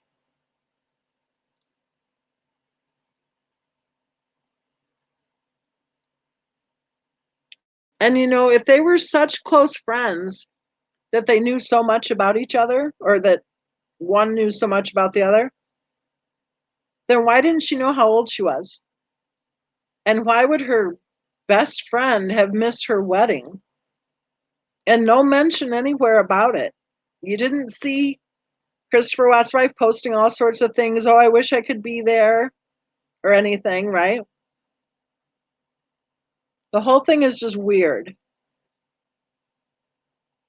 This whole case is weird. It's been weird from the get-go. And like I said before, we've been lied to so many times. Really, anything's possible with this case. Because if you're going to right away say, oh, she was a retired nurse, oh, she was so successful, oh, she was a stay-at-home mom, all this crap that we were fed, right? Then what else are you lying about?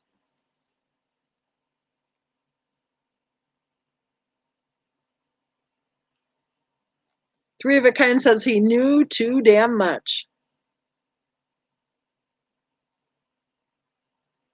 Misty says yes, the whole wedding of NA while SW was gone, and no mention of it.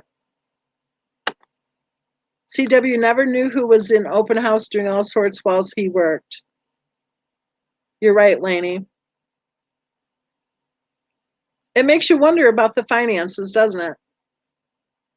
Could it be that she was like on some kind of disability and had to have caregivers, and that her caregiver was helping her with her money? Because I'll tell you, one question Cindy Watts has had was, where did that $10,000 go? Right? How many people had access to the finances?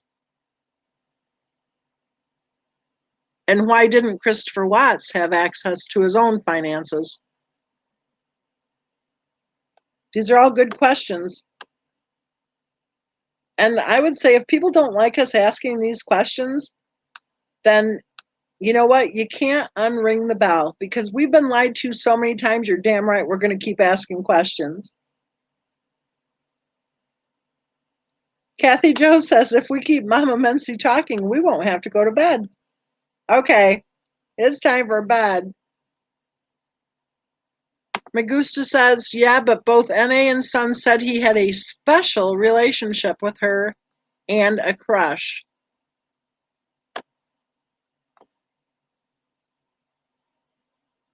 Misty says 3 months of no house payment. Where's that money? Exactly. And why is it that random people knew access to their accounts, but he didn't? Pay attention to her excuse for the HOA. Oh, I must have sent it to the wrong address. So why wasn't that addressed right away, right?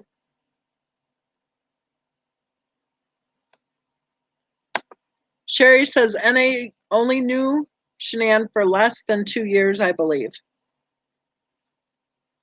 You're right, because she said she met her, I think, at Cece's first birthday party. And Cece had just turned 3. Sharon says, I need to go to work. We'll listen to this when I'm home. Okay, everyone, we're all going to either go to work, go to sleep, or whatever time of the day or night or morning or whatever it is, we're going to move forward here.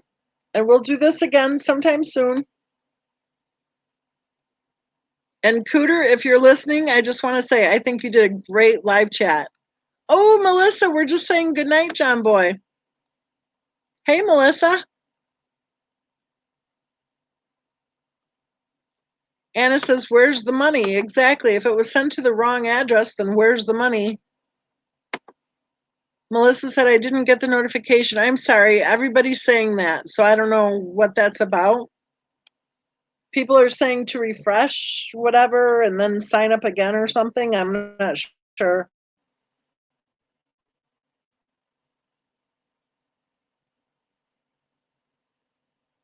Yeah, with Melissa here now it's like, wait a minute.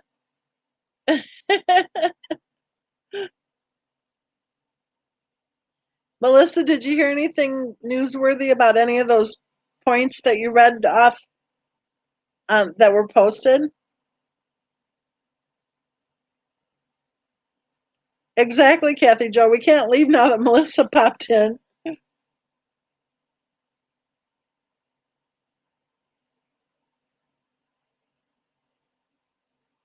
Yeah, I don't know about the notification thing, guys. People will say stuff like refresh or something. I don't know. Spacebound says exactly. I think it would have been return to sender or exactly. And here's the other thing. They would have been noticed up for that hearing at the end of June. I would say before she left for her, vacay, right? Why didn't they take care of it at the end of June? Why on earth let it go on to a judgment, go on to a hearing, right? Who ignored it and why? I just think that there were a lot of different people who had access to the finances, and I think it's very odd that Christopher Watts didn't have a flipping clue what was going on.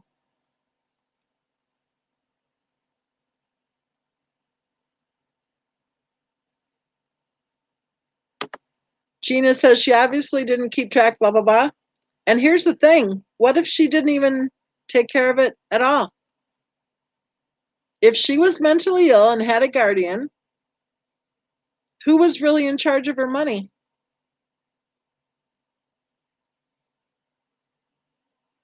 Here's another thing. Do you really believe she didn't have a will? And if you were a wife and a mother and there was a $200,000 life insurance policy on you, wouldn't your husband and children be the beneficiaries? Melissa Jade says, LOL, lots of love. I heard Chris wants protective custody regarding his family, but who knows? And Mark G posted a video saying the Watts wanted help, then didn't want help. So he discontinued his contact. I totally agree with Mark G's video because I found myself in the same boat, Melissa. It was like, yes, please help, please help, please help.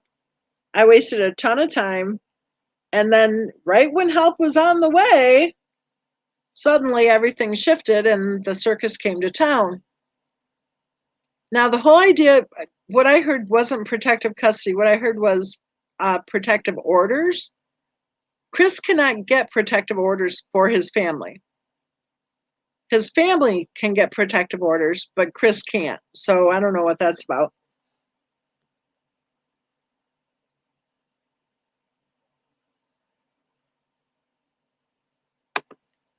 Melissa says the Watts told Gillespie that they were going forward with a different avenue, and he believes that to be Jay, Lana, and whoever. And Kelly and Shannon and all the other friends of Jamie. Lainey said if you watch the video when they all go in, the son didn't go in the main bedroom to see the color of sheets. I just didn't see it.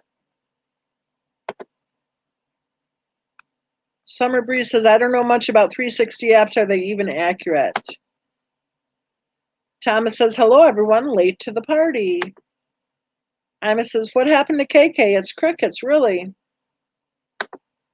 Kathy Jo says, the house was in CW's name only. When she realized he was going to leave her, she started ruining his credit and chances of a happy life without her. I think that's part of the whole financial abuse of a battered spouse syndrome. She was making damn sure he wasn't able to leave. Sabotaging his housing credit is huge.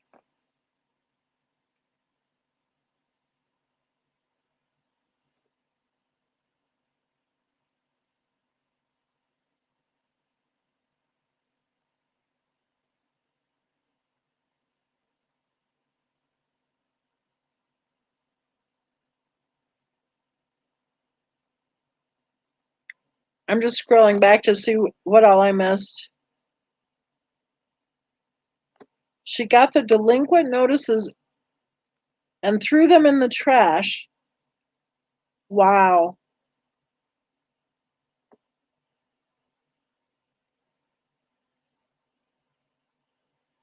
Okay, now I think we should say goodnight, John Boy. I don't want to be a party pooper, but I'm tired, which I should be tired because it's late. So let's all say goodnight. Thank you guys for being here. I love our chats, like I've said a million times.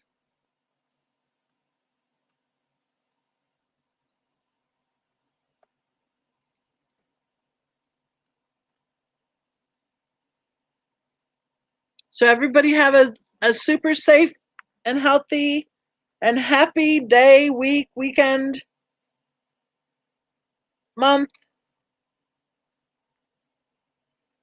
And seriously, I am so glad you're here. Like, our discussions, I think, are the best. So everyone have a super good night, and we'll do this again soon. Good night.